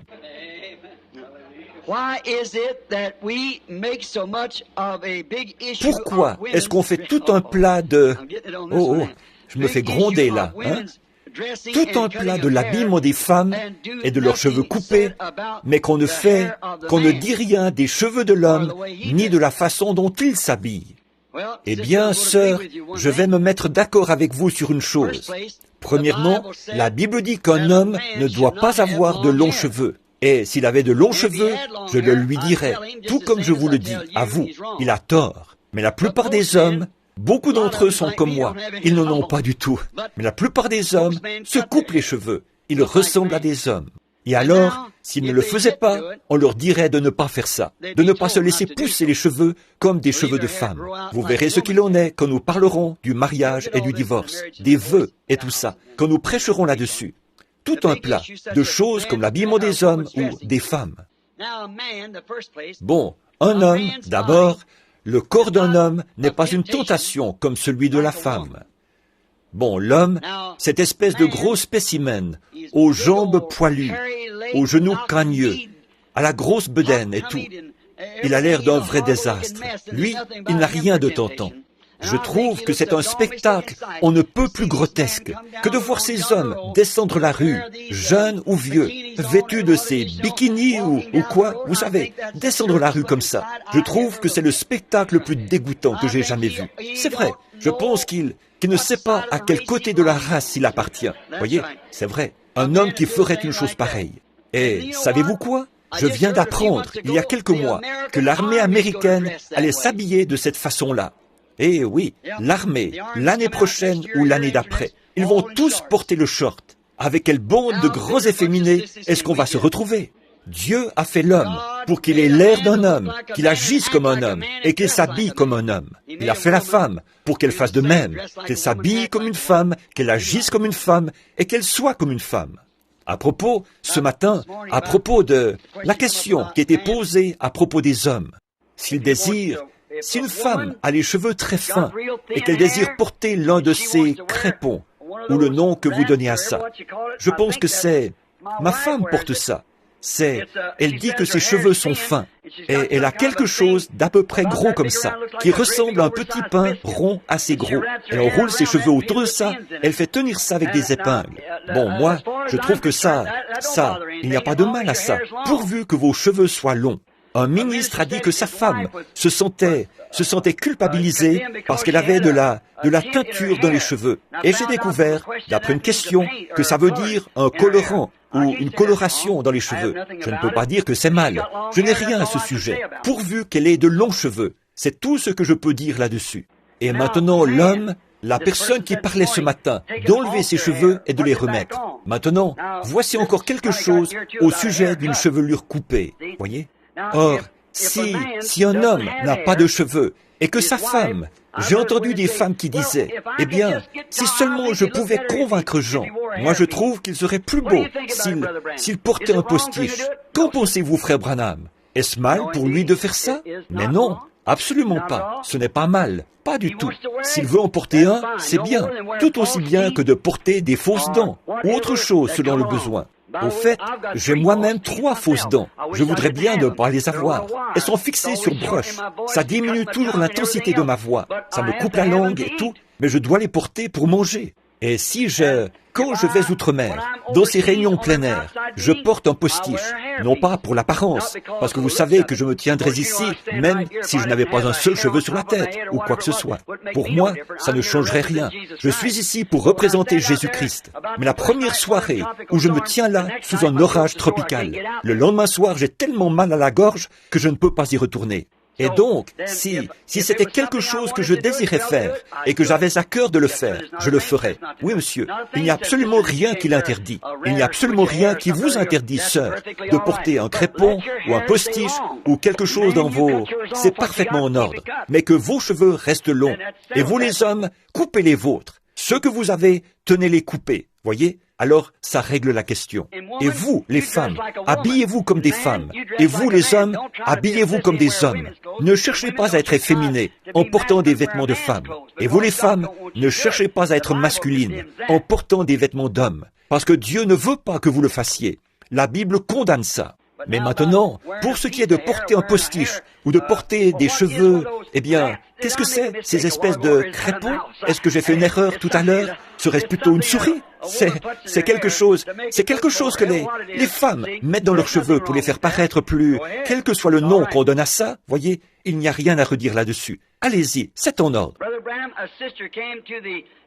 Frère Branham, une sœur a fait environ 1300 kilomètres pour venir au tabernacle. Et elle disait croire que vous êtes Jésus-Christ incarné. S'il vous plaît, parlez de ceci. Elle était très impatiente d'essayer de dire aux autres ce qu'elle pense. Impatience. Très bien. Bon, bien entendu, cette sœur était dans l'erreur.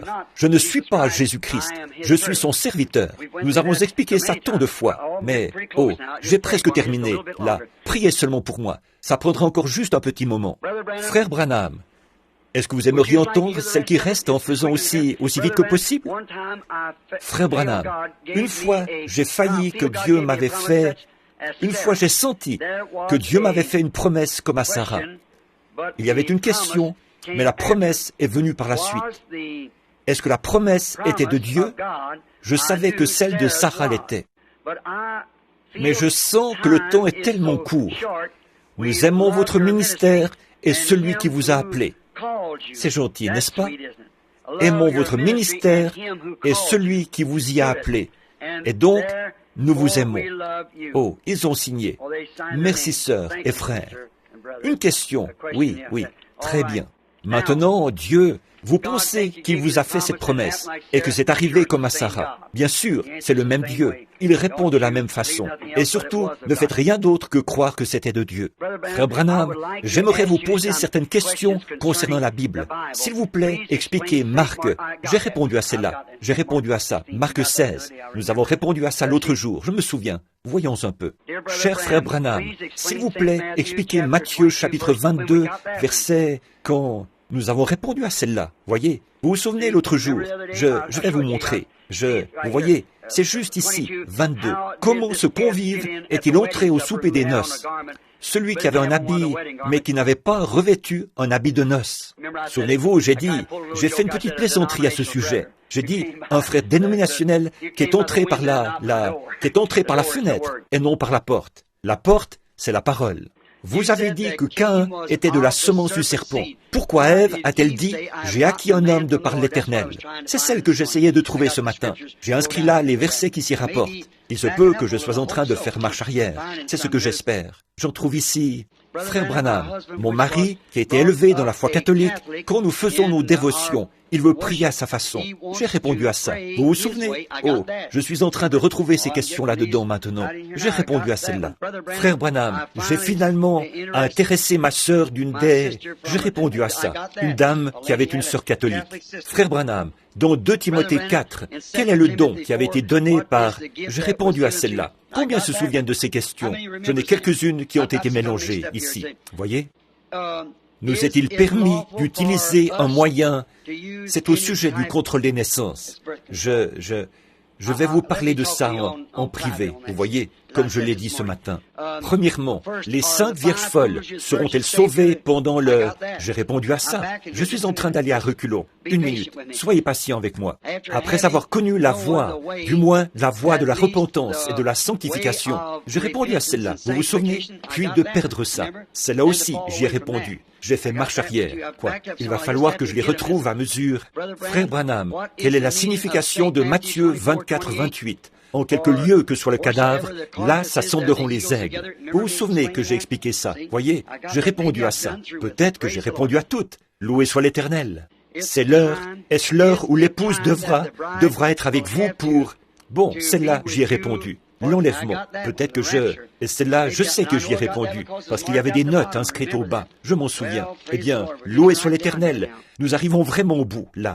Voyons un peu. Étant donné qu'Acte 2.38 est la seule manière d'être baptisé, qu'en est-il de la multitude? J'ai répondu à ça. Ils ne l'ont jamais su à leur époque. C'est seulement maintenant que cela a été révélé. Une fois que vous savez ce qu'il faut faire. Celui qui sait faire ce qui est bien et qui ne le fait pas commet un péché. Frère Branham, est-ce mal de cultiver et de travailler dans le tabac? Je ne crois pas avoir répondu à ça. Bon, je suis contre le tabac. Je suis contre l'usage du tabac. Tout chrétien né de nouveau le sera. Un point, c'est tout. Parce que c'est mal. Nous savons que même la médecine déclare que c'est ce qui déclenche la plupart des cancers de la gorge et des poumons. C'est le tabac. Ils disent... Fumez des cigarettes à bout filtre. Maintenant, vous les hommes et les femmes qui fumez, ça vous induit simplement en erreur. Parce qu'on ne peut pas... Eh bien, la seule chose qu'ils font, quand on achète des cigarettes à bout filtre, il faut en acheter plus, parce qu'elles ne laissent passer qu'un certain pourcentage de fumée. En effet, tout le monde vous dira, j'ai entendu la conférence là-dessus, à l'exposition internationale qui a eu lieu dans l'État de Washington l'an dernier, quand j'étais là-bas à l'exposition internationale. Et des médecins qui étaient là, de toutes les parties du monde, ont expliqué ce qu'il en était. Ils ont dit qu'on ne peut pas avoir de fumée sans goudron, et qu'on ne peut pas, et si on a de la fumée, on a du goudron. Et ils ont dit que personne ne vous trompe au sujet des cigarettes à bout filtre, car alors que vous en auriez fumé une des autres, pour satisfaire le désir que vous avez pour les cigarettes, vous en fumerez 2 ou 3 de celles-là. C'est seulement un bobard public, un bobard publicitaire à la radio et à la télévision. Mais pour ce qui est de travailler dans le tabac ou de cultiver du tabac, maintenant, vous les frères du Kentucky qui cultivez du tabac, eh bien, je dirais une chose, si ça vous culpabilise de le faire, ne le faites pas. En effet, je ne voudrais pas faire quoi que ce soit qui, en sachant que ça contribue à la mort d'autrui. C'est mal de faire boire de l'alcool à son prochain, donc ce serait mal de fabriquer des boissons alcooliques. Mais maintenant, permettez-moi de dire quelque chose d'autre. Maintenant, pour ce qui est de le cultiver, le tabac, vous savez, la nicotine est aussi utilisée dans des produits médicaux. Et saviez-vous que vous cultivez du maïs qui sert à la fabrication du whisky, du blé et de l'orge qui servent à la fabrication du whisky? Pas vrai? Très bien. Voyez, vous ne savez pas à quelle fin ils vont utiliser ça. Mais bon, nous cultivons du maïs, et nous pouvons penser, en cultivant du maïs, qu'il pourra servir à faire des flocons de maïs, et de la nourriture pour les gens, du pain de maïs, et ainsi de suite. Mais ils fabriquent aussi des boissons intoxicantes avec ça. Vous voyez? Alors, on ne sait plus trop ce qu'il faut faire. Et vous cultivez, vous avez un jardin de lys. Vous savez ce qu'on fait avec le lys? On en tire de l'opium. Vous savez ce qu'on fait avec la laitue? La même chose. Il y a aussi de l'opium dans la laitue. Avez-vous déjà mangé de la laitue et remarqué comme vous vous sentez calme pendant un petit moment? C'est l'opium qu'il y a dedans. Savez-vous qu'il y en a aussi dans les oignons? Bien sûr. Alors vous voyez, ça dépend du but dans lequel vous le faites. Mais je dirais ceci, en tant que frère chrétien qui s'adresse à un frère chrétien, si vous avez un champ de tabac, vendez-le à quelqu'un d'autre et tentez votre chance avec le maïs. Je crois que ce serait mieux, vous voyez, parce que sans doute qu'il cultive ça pour... Mon mari était marié à une alcoolique adultère. J'ai répondu à ça. Elle vient de... Je vous ai dit d'où elle venait. C'est loin d'ici. J'ai répondu à cette question-là. Et maintenant, voyons un peu. La femme d'Apocalypse 12. J'ai répondu à celle-là, oui. J'ai répondu à cette série de questions-là. Voyons un peu. Ça, c'est fait. Celle-là, j'y ai répondu. C'est au sujet d'Apocalypse 12, ce qu'elle était. Voyons un peu. Frère Branham, nous avons 2 enfants qui vont à une église dirigée par une femme prédicateur. Nous savons qu'elle est complètement à côté de la parole. Nos enfants subissent cette forte influence. Comment devons-nous nous y prendre pour leur dire que ceci est une erreur? Je vous l'ai dit déjà. J'ai répondu à ça. Et allez-y doucement. Que diriez-vous si je sais que cette personne se trouve ici. Si je crois savoir qui est cette femme, que diriez-vous si je vous disais qui c'est? Le règne du millénium sera-t-il de 1000 ans ou seulement d'une certaine période de temps? J'ai répondu à celle-là ce matin même. Voyez, c'est 1000 ans. Très bien. Frère Branham, le problème de... Oui, j'ai répondu à ça. Le blé est livré. Vous vous souvenez que nous avons répondu à celle-là. Je crois que nous arrivons au bout maintenant. Il se peut que j'ai remis quelques-unes d'entre elles dans le paquet. Voyons un peu. Même chose. Frère Branham, je suis la mère de 6 beaux enfants et mon mari désire que j'aille travailler quelque temps pour l'aider financièrement. Est-ce que je devrais le faire? Aussi, veuillez prier Dieu de m'accorder la foi que de me donner Abraham est une foi semblable comme celle d'Abraham, de Daniel et des enfants hébreux. Un chrétien devrait-il cultiver du tabac? Je viens d'expliquer ça. Brother Branham, is it wrong for a woman to shave her legs? Am I seeing that? Et, frère Branham, est-ce mal pour une femme de se raser les jambes? Est-ce que j'ai bien vu? Est-ce que c'est bien ça qui est dit là? Je n'arrive pas à... Je ne sais pas. Je vous laisse le soin de décider. Est-ce qu'aujourd'hui, la limitation de la famille, c'est mal? Cela veut-il dire de pratiquer le contrôle absolu des naissances? J'ai répondu à ça, bien entendu, individuellement. Voyons un peu. Si une femme qui est dans le péché obtient un divorce, se remarie et... J'ai répondu à ça. Vous vous souvenez, j'ai dit, laissez les cas de divorce jusqu'à ce que... J'ai une amie que j'aime beaucoup. Elle a reçu des bandes et des lettres dont je crois que ne lui ai jamais parlé. Au fond, je pense que j'ai peur de la détruire et de perdre son amitié. Que dois-je faire? Parlez-lui avec amour. Je crois que j'ai répondu à ça, mais n'essayez pas d'imposer quelque chose à qui que ce soit. Soyez salés, c'est tout. Ils auront envie d'être comme vous. Frères et sœurs, je crois que j'ai répondu à ces questions. Frère Branham, s'il vous plaît, expliquez ce qu'il en est des 5 vierges folles. Je sais que j'ai répondu à celle-là. C'est écrit sur du papier rouge. Je crois que J'ai répondu à celle-là. Je crois que j'ai répondu à toutes ces questions. Loué soit l'Éternel. Voyons un peu. Excusez-moi une petite minute. cher prophète de Dieu, Marc 16, 18, la partie de l'imposition des mains aux malades. Je vis au milieu de manipulateurs de serpents. Qu'en est-il? Eh bien, c'est une bonne question. Si vous vivez au milieu de manipulateurs de serpents et qu'ils disent que Marc 16, certainement, je crois que ce que la Bible dit, c'est exactement ça qu'elle veut dire. Je crois que si nous essayons de tenter le Seigneur dans quelque chose, nous allons récolter. Mais je ne pense pas que Dieu veut dire que vous devez m'apporter une bouteille d'arsenic pour voir si je peux la boire, pour vous prouver que j'ai la foi. Pas plus que je crois que ce serait bien pour vous de m'apporter un serpent pour que je le saisisse, afin de vous montrer que j'ai la foi pour vaincre son venin. Je ne crois pas que ce soit ça. Par contre, oui, je crois que si j'étais dans l'eau en train de baptiser des gens, ou d'œuvrer pour le Seigneur, ou là-bas dans la jungle, et qu'un serpent me morde, je continuerais tout simplement à marcher au nom du Seigneur. Voyez, je crois que c'est ce que ça voulait dire. Maintenant, si vous devez saisir, vous voyez, ce que vous faites avec ça, chère personne, qui que vous soyez, souvenez-vous de ceci. Voyez, observez ce qui s'est fait dans la Bible à ce sujet. Pas plus que je crois que si vous essayez de dire « gloire, gloire, gloire », ne tentez pas Dieu pour arriver à parler en langue. Laissez simplement l'Esprit parler à travers vous. Voyez? Maintenant, je ne crois pas qu'on doive tenter Dieu ou forcer quoi que ce soit. Tout comme je le disais tout à l'heure, quand l'Esprit, nous nous attendons à l'Esprit, c'est lui qui agit. Maintenant, observez, Paul ramassait des broussailles sur l'île de Crète, je crois. Il était lié de chaînes. Et un serpent, peut-être un mamba, c'est une morsure mortelle. Il aurait dû tomber raide mort. Je ne connais pas d'autre serpent qui vous tuera aussi vite que ça. Il n'y a que le mamba. Alors, disons qu'il a ramassé ce mamba. C'est une morsure mortelle. Il ne vous reste plus qu'environ quelques respirations. Quand le mamba vous pique, ou si c'est un cobra, vous avez 50% de chances de vous en tirer avec du sérum. S'il s'agit d'un cobra noir. S'il s'agit d'un cobra jaune, vous avez environ 80% de chances de mourir et environ 20% de chances de vivre.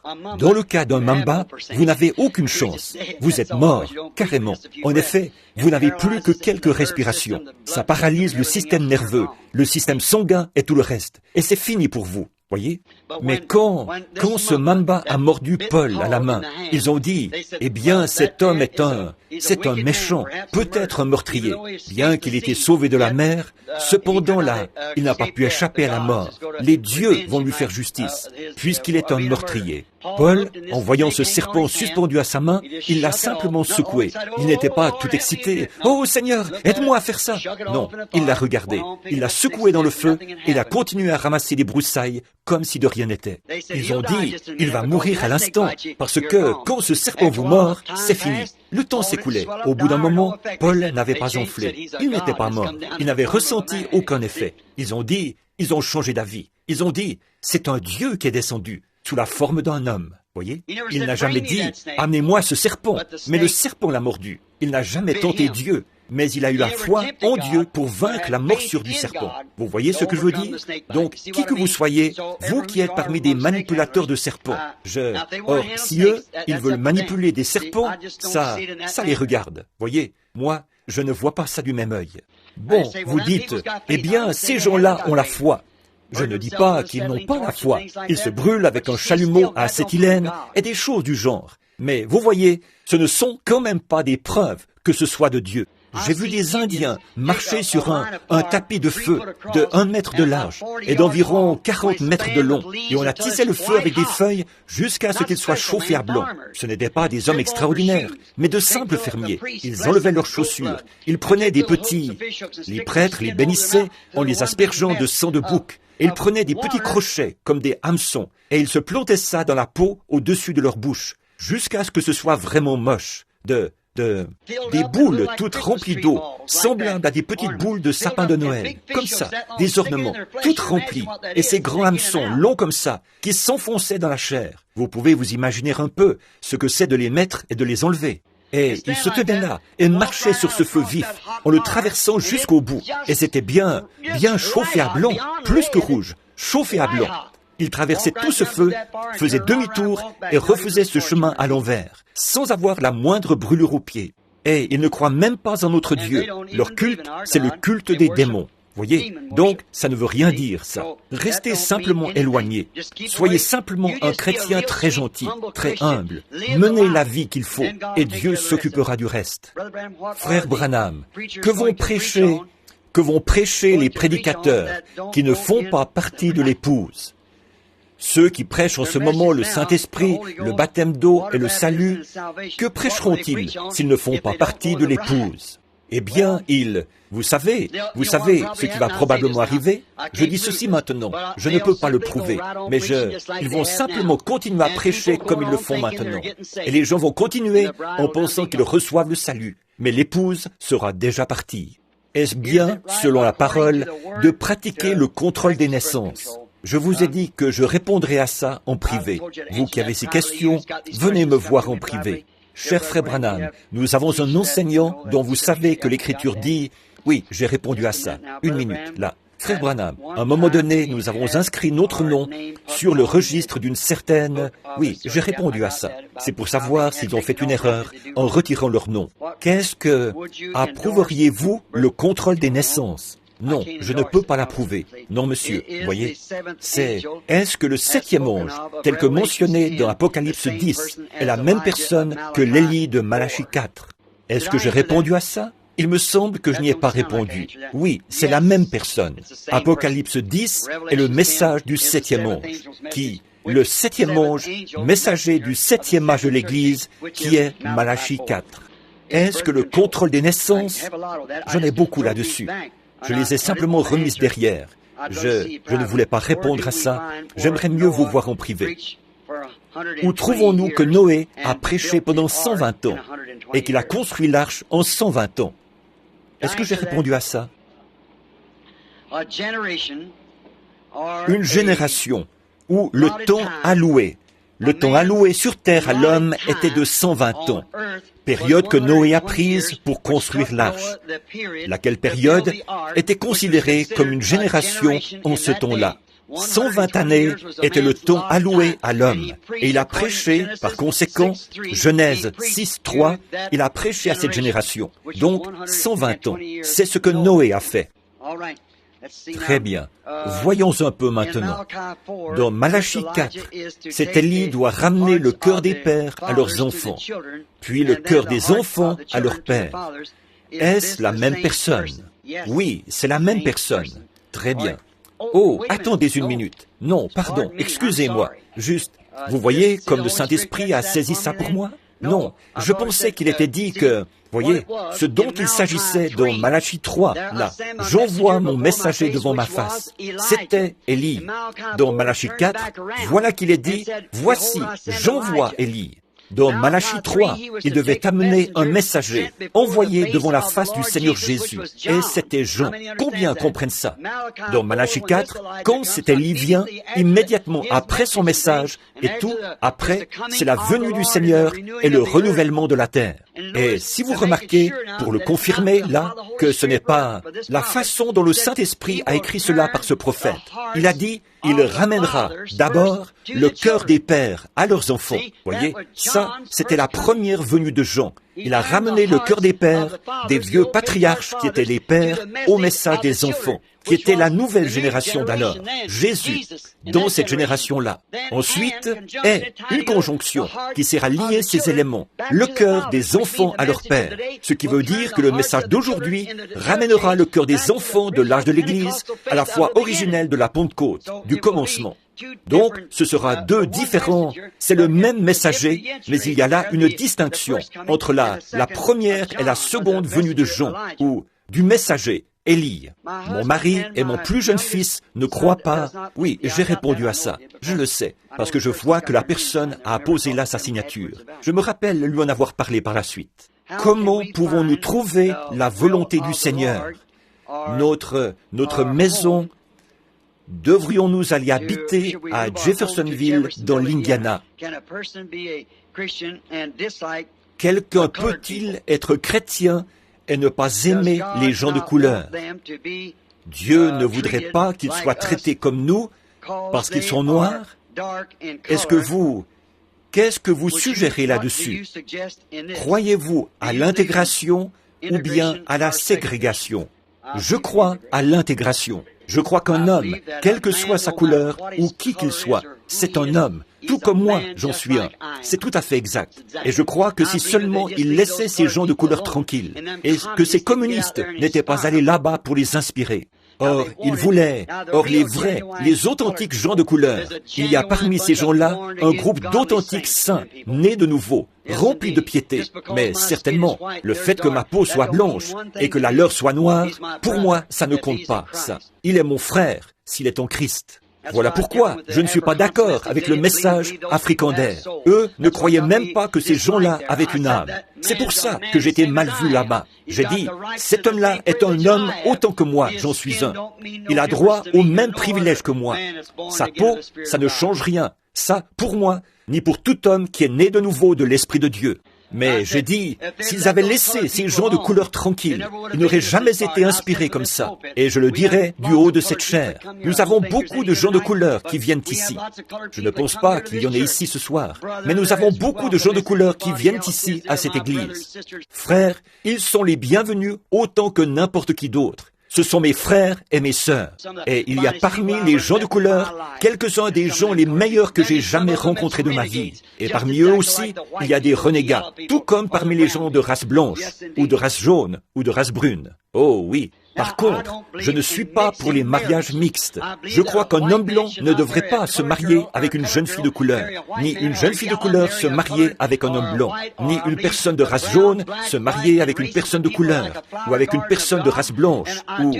Je crois que les bruns, les noirs, les blancs et les différentes races de gens, c'est comme un jardin de fleurs pour Dieu. Et je ne crois pas qu'ils devraient être croisés.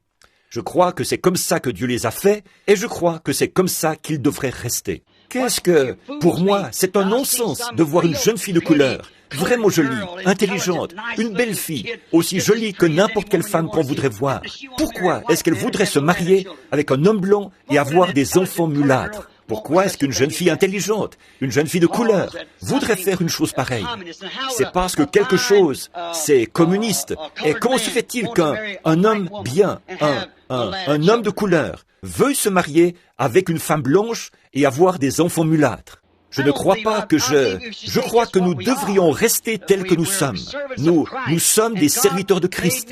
Et Dieu m'a fait, s'il m'avait fait de couleur noire, je serais heureux d'être un homme de race noire au service de Dieu. S'il m'avait fait jaune, je serais un homme de race jaune heureux au service de Christ. S'il m'a fait blanc, un homme de race blanche heureux au service de Christ. S'il m'avait fait brun ou rouge, un indien ou quoi que ce soit, je resterais de la même couleur. Ce serait moi. Je veux être comme mon Créateur m'a fait. Là-bas, ce jour-là, à Shreveport, quand ce soulèvement s'est produit et qu'il y avait là tous ces jeunes gens de couleur inspirés par le communisme, je vous l'ai dit ici, de cette chair, jamais personne n'a causé un aussi grand déshonneur aux gens de couleur que Martin Luther King. C'est vrai, cet homme va conduire des milliers d'entre eux à un massacre. C'est vrai, c'est inspiré par le communisme. Je vais vous prouver ce que j'avance. J'avais dit ça il y a environ 2 ans. Regardez ce qui est en train de se produire en ce moment. Ils ont dit qu'ils luttaient pour l'intégration. Et quand la loi leur a accordé l'intégration, et vous, qui n'êtes pas pour l'intégration, vous devriez avoir honte. Notre nation permet l'intégration, et nous devrions faire ce que le grand patron dit de faire. C'est tout à fait exact. Et maintenant, vous dites de ne pas entrer dans certains endroits, et ainsi de suite, ou dans certains magasins, ou de devoir s'asseoir à l'arrière de l'autobus, et tout ça. Non, monsieur, la loi dit qu'ils sont pareils à nous, donc nous sommes pareils à eux. Donc, agissons en conséquence. Montrons-le par notre manière d'être. Et c'est exactement ce que croient tous ceux qui sont véritablement nés de nouveau. C'est ça, je crois, qu'il y a dans leur cœur. Je n'ai jamais eu autant de compassion pour des gens comme j'en ai pour ces pauvres gens de l'Afrique, à cause de la façon dont ils ont été traités. Et je ne crois pas à ce genre de choses-là. Je suis du Sud. Je suis né là-bas, de l'autre côté de la rivière. Mais je suis comme Abraham Lincoln. Je suis venu ici parce que je crois que les hommes sont nés égaux. C'est vrai. Je ne crois pas qu'on doive séparer les gens et ce genre de choses-là, alors que ces gens, baptisés du Saint-Esprit et tout. Mais regardez, c'est vrai, ces authentiques gens de couleur, qui sont des chrétiens nés de nouveau, ce n'est pas eux qui causent tous ces ennuis. Vous voulez les condamner pour ça. Mais que dire de certains de nos jeunes renégats de race blanche? Voyez, maintenant, ce qui est bon pour l'un l'est aussi pour l'autre. Voyons donc, nos jeunes de race blanche causent 2 fois plus d'ennuis qu'eux. C'est tout à fait exact. Où est-ce que ça se passe? Dans nos universités et établissements de ce genre. Quelques-uns de nos gens les plus instruits sont à l'origine de ces choses. Voyez? Eh bien, qu'est-ce que c'est? Maintenant, pour vous montrer que c'est le communisme, et non pas ces gens de couleur. C'est toujours de cette façon-là que le communisme s'est introduit pour prendre le contrôle. Ils font ça dans chaque nation. C'est comme ça qu'ils s'y prennent. Ils vous amènent à vous battre les uns contre les autres. Une révolution. Puis, ils s'emparent du pouvoir sans qu'il y ait un seul coup de feu. Ils ne veulent pas faire sauter ce pays. Ils le veulent pour eux. Ils peuvent s'y infiltrer. Et maintenant, ils ont vu une circonstance qui s'y prêtait bien. Ils savent ce qu'a été la vieille révolution. Alors, ils ont eu l'idée de commencer une autre révolution. Pour vous prouver que ce que j'avance, c'est bien évident. Après qu'ils ont eu l'intégration, maintenant ils l'ont par des moyens légaux, légalement. Maintenant, ils causent plus d'ennuis qu'ils en ont causé au départ. Voyez, ça montre que c'est le communisme, et non pas ces précieuses âmes qui sont nées de l'Esprit de Dieu. Est-ce que nous pouvons encore brûler d'ardeur et prêcher l'Évangile? Ou est-ce que ce temps est terminé? Non, continuez à prêcher de toutes vos forces. Frères, ne lâchez pas, je vous donne mon appui. Frère Branham, quand vous avez prophétisé de ne pas manger d'œufs, de ne pas vivre dans la vallée, était-ce une prophétie juste pour vous ou pour l'Assemblée?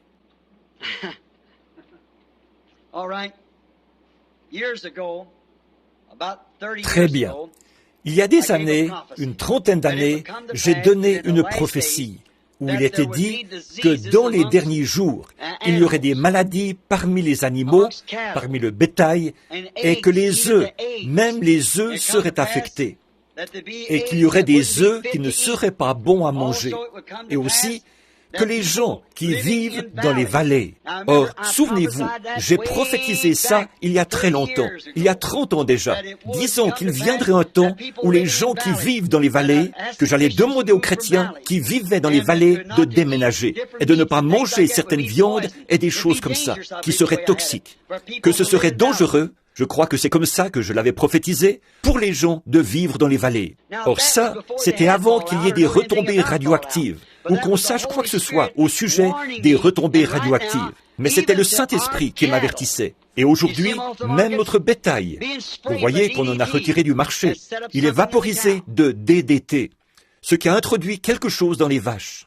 Remarquez encore, toute cette affaire d'hybridation et toutes ces choses qu'ils font, c'est carrément en train de faire dégénérer la race humaine. 30%, 20 ou 30%, a dit le Reader's Digest, des patients de l'hôpital se retrouvent là à cause des médecins. Ils vont vous donner un médicament pour vous débarrasser d'une certaine chose, et ça va causer quelque chose d'autre ailleurs. Et avez-vous remarqué les œufs? L'année dernière, des centaines de personnes de Louisville et de Jeffersonville sont tombées malades et ont été hospitalisées parce qu'elles vomissaient après avoir mangé des œufs que les poules d'ici, dans la vallée, les œufs de la vallée avaient été touchés par des retombées radioactives. Ça empoisonne l'herbe et tout le reste, tout est contaminé. Mais voici où se trouve la réponse, mon frère. Je crois de tout mon cœur qu'il est écrit dans l'Écriture qu'aucun aliment ne devrait être pris sans action de grâce, car il est sanctifié par la parole de Dieu et par la prière. Voyez? Si vous en mangez, dites, « Seigneur Jésus, tu as préparé cette nourriture pour moi. Maintenant, c'est avec foi que je sanctifie cette nourriture pour qu'elle fortifie nos corps. Ensuite, mangez-la, car tout ce que nous faisons, nous le faisons par la foi. » Cher frère Branham, des motifs pour divorcer d'un mari ivrogne. Je n'aime pas parler de ça. Du divorce. Je vais en parler un peu plus tard.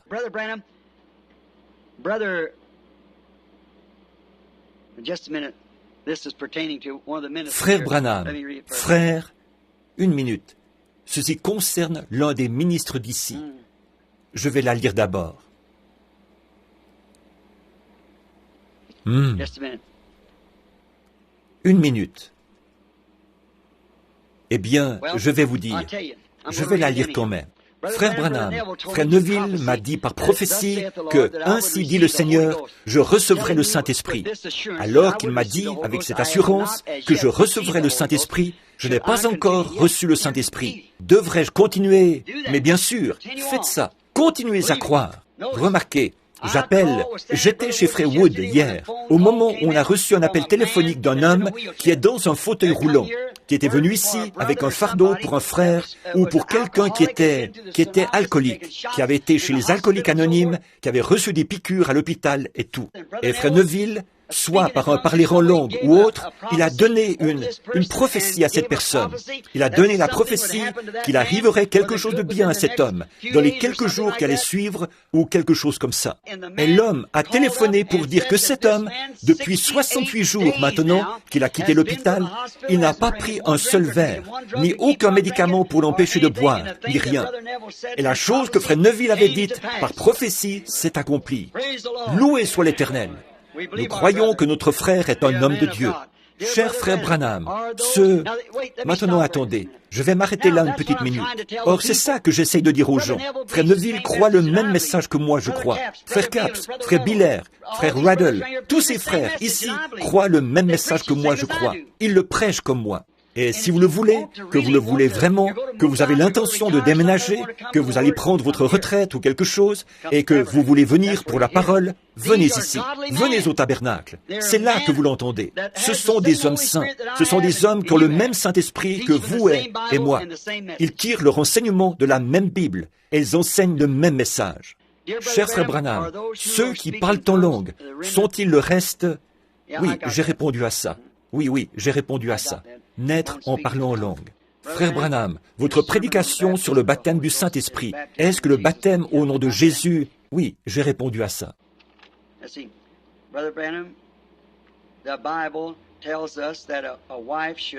Voyons un peu. Frère Branham, la Bible nous dit qu'une femme doit obéir à son mari. Je suis une chrétienne et mon mari est un pécheur. Il fait tout ce qu'il peut pour me persécuter et pour m'empêcher d'aller à l'église et de lire ma Bible. Et il nie la parole. Que dois-je faire? Ce que vous devez faire? Maintenant, écoutez, vous êtes censé obéir à votre mari. Ça, c'est la parole. Maintenant, s'il vous dit et qu'il vous défend de lire la Bible, d'aller à l'église ou quelque chose comme ça, vous n'avez pas à obéir à ça, parce que celui qui ne quittera pas son père, sa mère, son mari, sa femme ou quoi que ce soit pour me suivre n'est pas digne de moi. Pas vrai? Non, les hommes sont censés, un homme n'est pas censé user de cette autorité sur une femme simplement parce qu'il est son chef. Dieu est son chef au-dessus de vous, frère. Voyez? Et si votre femme fait quelque chose de mal, alors vous avez le droit de le lui dire. Et elle est censée vous écouter. Mais vous n'avez pas le droit de la battre, de la harceler ou de faire ces choses-là. Non, Dieu a donné à l'homme une aide, pas un paillasson. Souvenez-vous, elle a été votre petite chérie. Elle devrait toujours le rester. Quand et où le peuple de Dieu se rassemblera-t-il pour la parole de la fin? En Christ. Eh oui. Pour le dernier jour, ils se rassembleront en Christ. Ne l'oubliez pas maintenant. Nous avons un lieu de rassemblement. Nous l'avons parfaitement. On nous appelle, maintenant voici la question de l'autre jour. On nous appelle des oiseaux impurs parce que nous allons à l'église de Junior Jackson. Parfois, parce que nous sommes avec ils n'observent pas les nouveaux règlements de l'église, établis ici à l'église. Sommes-nous en dehors de la volonté parfaite de Dieu en allant là de temps en temps? Non, monsieur. Je crois que Junior Jackson est un homme de Dieu. Je l'ai déjà expliqué. Je crois... Bon, nous ne sommes pas d'accord sur l'ordre de l'Église. Maintenant, je crois que Junior, eh bien, combien connaissent Junior Jackson? Eh bien, nous savons que c'est un homme saint. Il croit ce message, tout comme moi. Et il croit ces choses. Franchement, Junior et moi, nous sommes des copains, comme tous les autres hommes ici. JT et frère Raddle, et frère Jackson, et frère Biller, et tous ces frères-ci. Nous sommes tous ensemble. Maintenant, il se peut que nous ne soyons pas d'accord sur tout, vous voyez. Mais nous croyons ce même message, vous voyez, et nous nous serrons les coudes. Il y a aussi frère Hume, là, qui est missionnaire. Et il y en a tellement que parfois, je n'arrive même pas à tous les nommer. Mais quand même, vous savez que je parle aussi de vous, frère, bien sûr. Vous aimeriez abandonner le métier d'infirmière. J'ai posé celle-là. Vous vous en souvenez? C'est une gentille et chère sœur qui désirait se renseigner au sujet du métier d'infirmière. Quand j'étais jeune, je disais à tout le monde que je voulais devenir prédicateur. J'ai répondu à ça. Ça aussi, j'ai répondu. Alors, que doit-il faire à ce sujet aujourd'hui? Eh bien, ceci, c'est une lettre d'un ministre, ouvrier pour Christ, qui n'est pas... C'est juste une lettre personnelle pour moi. C'est de la part de frère Pat Tyler, un des frères ici à l'Église. On les a toutes passées. Merci Seigneur. Je vous suis reconnaissant. À vous, ici. Ne sommes qu'un dans la joie et les pleurs. Je me demande si Sir Wilson est toujours dans le bâtiment. Je l'ai vu ici. Vous savez ce que je faisais tout à l'heure, Sir Wilson? Je regardais les photos du jour où nous avons posé la pierre angulaire. Je regardais la photo et j'ai vu Hope et moi avant notre mariage. Je ne savais même pas que... Je me rappelle avoir vu une photo prise après l'un de mes combats où j'avais remporté un championnat. Je regardais ma photo l'autre soir, prise du temps où j'étais garde-chasse, ici dans l'État de l'Indiana. Et je pense à l'Église. Vous savez, je pense qu'il me reste ici ce soir peut-être pas plus d'une personne de ce groupe. Combien sont ici de ceux qui étaient à l'époque où nous avons posé la pierre angulaire, là, au commencement? Levez la main. Mon frère et Sir Wilson, je veux vous demander quelque chose à tous les deux. Vous souvenez-vous comment nous avons tous commencé? Vous souvenez-vous du vieux sol, quand il était plein de boue? Nous avions de vieilles fenêtres qui branlaient. Nous avions 80 cents pour démarrer ça. C'était plein de mauvaises herbes. Et tout ceci, c'était comme de la forêt, ici derrière nous, quand nous l'avons construit, le tabernacle. Regardez tous ceux d'entre nous qui ont fait leurs vœux et qui ont défilé ici devant l'autel.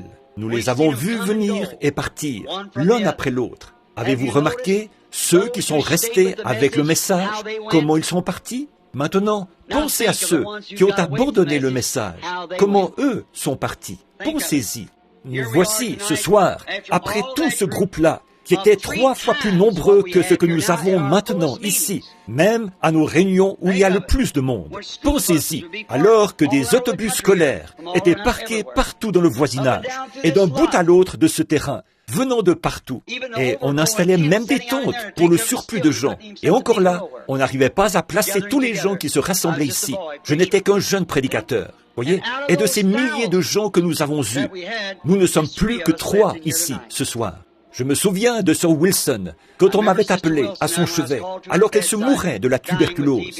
Elle faisait une hémorragie, au point que les draps et les thés d'oreiller avaient été déposés dans le coin, imbibés de sang. Je me souviens que le Saint-Esprit a arrêté le sang. Quelques jours plus tard, je l'ai baptisée dans la rivière Ohio, dans l'eau glacée, au nom de Jésus-Christ. Et je l'ai fait asseoir à l'arrière de ma décapotable, un vieux roadster. Et je l'ai conduite d'Utica, c'est bien ça, n'est-ce pas, Oui, Sir Hope, ma femme, et cette sœur étaient assises sur le siège avant d'un petit roadster. Ma mère et Sir Snelling étaient assises à l'arrière. J'ai leurs photos. Sir Snelling, maman et les autres, Madame Weber, Madame, ma belle-mère, nous tous qui étions là, et Meda, qui n'était qu'une petite fille. Elle était là, et maintenant elle est une femme aux cheveux gris. Je me souviens quand ils ont fait une journée de vente d'insignes pour ramasser nos premiers sous. Et je me souviens que Hope s'était placée au coin de la rue. Elle n'était qu'une jeune fille d'environ 16 ans. Elle vendait comme ceci, en tendant un insigne aux gens. Elle leur donnait un insigne. On pouvait mettre... Un ivrogne a descendu la rue. Il a dit, « Pardon, mademoiselle. » Il a dit, « Qu'est-ce que vous vendez ?» Elle a dit, « Rien. Alors, je vous donne cet insigne. » Elle a dit, « Il s'agit d'un don pour l'Église. Si vous désirez mettre quelque chose là-dedans comme don, nous essayons de ramasser assez d'argent pour construire un tabernacle dans la ville. » Elle a dit, « Si vous voulez mettre quelque chose, vous pouvez. Mais si... » Il a dit, « Je n'ai rien. » Elle a dit, « Prenez un insigne quand même. » Il l'a pris et il l'a regardé. D'un côté, ça disait, « Où passerez-vous l'éternité ?» Et de l'autre côté, il y avait un point d'interrogation. « Où passerez-vous l'éternité ?» Une question. Il est revenu en titubant. Il regardait ça. Il a dit, « Mademoiselle, vous posez là une sérieuse question. » Elle a dit, « Mais cette question doit être réglée. » C'est vrai. Elle est partie. Elle est de l'autre côté du rideau ce soir. Je me souviens des dernières paroles qu'elle a prononcées. Je me souviens de ce que moi, je lui ai dit. Je m'en souviens. Oui, monsieur. Beaucoup d'eau a coulé sous les ponts depuis. Nous avions l'habitude de nous tenir là. Et même avant que nous ayons une église, nous avions l'habitude de nous tenir debout, de nous tenir par la main en chantant ce cantique. C'est comme si je l'entendais encore. Myrtille n'était qu'un bout de chou à cette époque-là. J'ai une photo du petit Leroy qui se tenait là, debout. Ce n'était qu'un bon bain, quoi.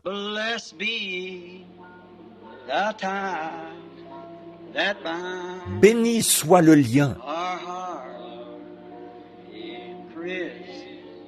qui nous unit en Christ.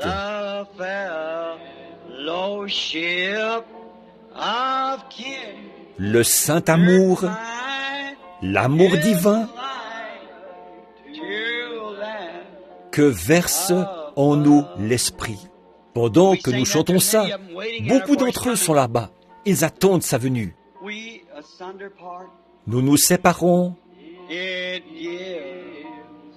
Cela nous remplit de tristesse. Vous aimez-vous les uns les autres à ce point-là? Mais nos cœurs seront toujours unis dans l'espoir de nous revoir. Frère Freeman, vous, c'était tout près de cette époque-là, n'est-ce pas? Je pensais à ça. Je vous ai connu que nous allions chez Frère Roy. Vous vous souvenez des Hadcock? J'ai celle de Kenneth. Comment s'appelait sa sœur? J'ai leur photo. Nous étions tous debout là, nos bras les uns autour des autres, devant le bâtiment, avec le docteur Roy E. Davis, le pasteur. Je les regardais tout à l'heure. Doc nous a apporté les vieilles photos. Ça m'a fait tout drôle en dedans. Maintenant, beaucoup d'entre eux sont partis. Vous voyez? Partis. Ce sera bientôt à notre tour de partir. Voyez? Mais quand nous nous séparons, cela nous remplit de tristesse.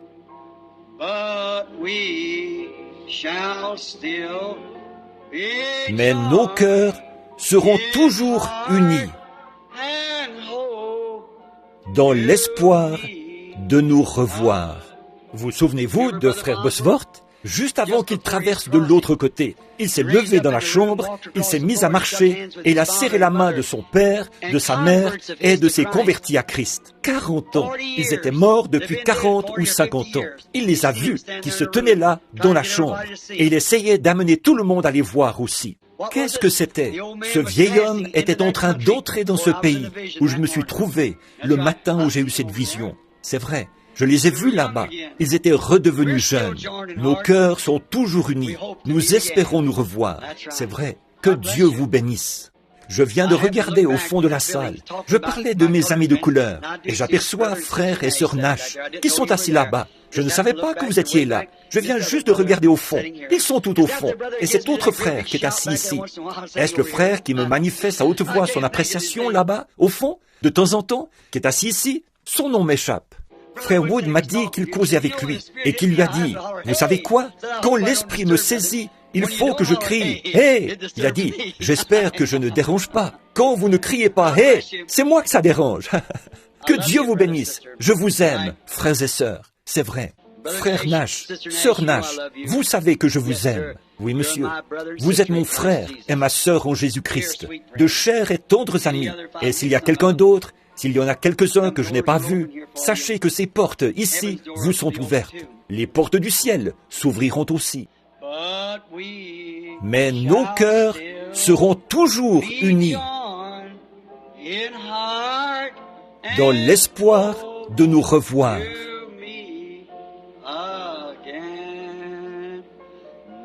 Ma foi regarde à toi maintenant. Chantons-le. Chantons encore une fois. C'est maintenant l'heure de rentrer à la maison.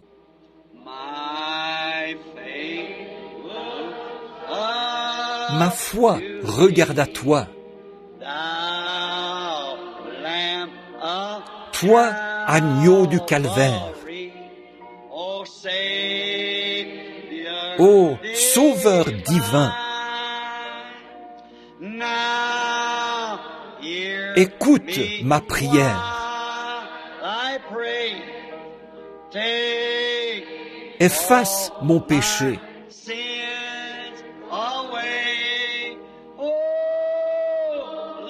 que je sois dès ce jour entier à toi.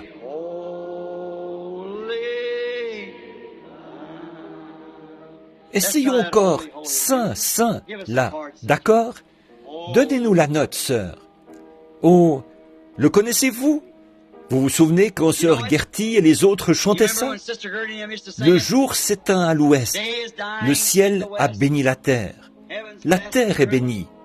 Comme j'aime le coucher du soleil du soir, quand il descend, que les oiseaux lancent leur dernier appel. Et c'est ce qui doit arriver à chacun de nous. Je trouve que le temps du soir, avez-vous déjà remarqué, le vent cesse de souffler, les oiseaux se taisent. Voyez, c'est le monde qui s'éteint, le jour qui s'éteint, pour naître de nouveau le lendemain matin. Très bien. Maintenant, essayons. Voyons si nous y arrivons. Saint, saint, saint.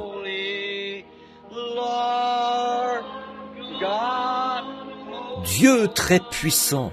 Lis, monte ici une minute. Je crois que je ne le connais pas sur cet air-là. Je vais essayer sans musique. Voyez, voyons si nous pouvons y arriver. Maintenant, je sais, il se peut que je ne le chante pas comme il faut. Voyez, aidez-moi là. Chacun de vous maintenant.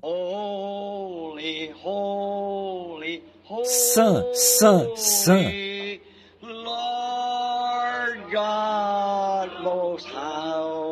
Dieu très armé. Le ciel et la terre entière sont remplis de tes louanges. Ô Dieu très haut. Aimez-vous ça? Ça ne vous fait pas quelque chose, ça? Essayons encore. Saint, saint, saint.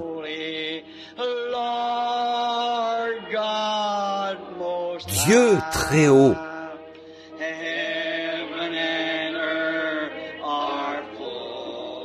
Le ciel et la terre entière sont remplis de tes louanges. Ô Dieu très haut. J'aime ça, pas vous? Oh, comme j'aime ces bons vieux chants. Il y a quelque chose que j'aime dans ces chants. Vous pouvez garder tous vos petits chants saccadés, tant que vous voudrez. Donnez-moi ça. C'est ça que j'aime. Au-delà du voile déchiré, et tous les autres jolis chants comme celui-là. J'aime ces chants-là. Je pense que chanter fait partie de l'adoration. Oui, monsieur, chanter les louanges de l'Éternel.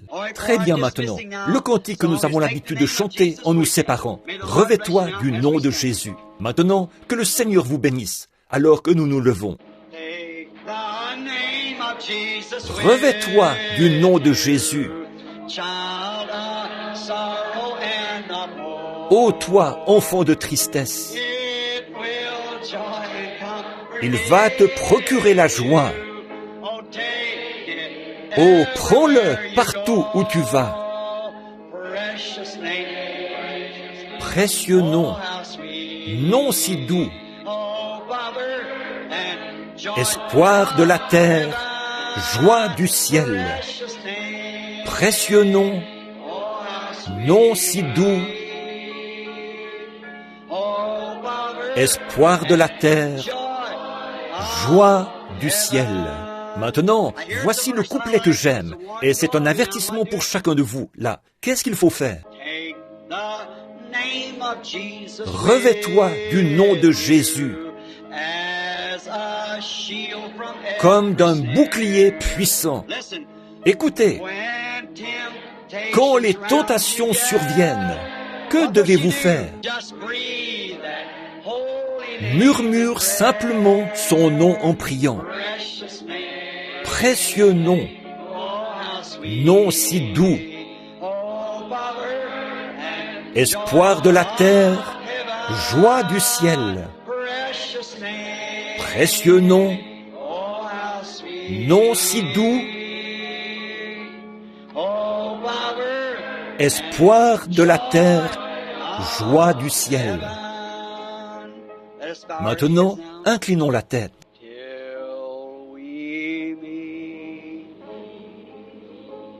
Jusqu'à ce que nous nous revoyions.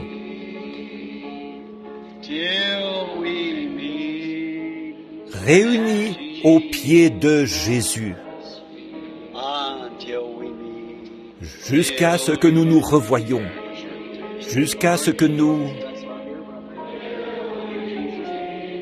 Seigneur Jésus, bénis mon cher frère et guéris-le maintenant, au nom de Jésus.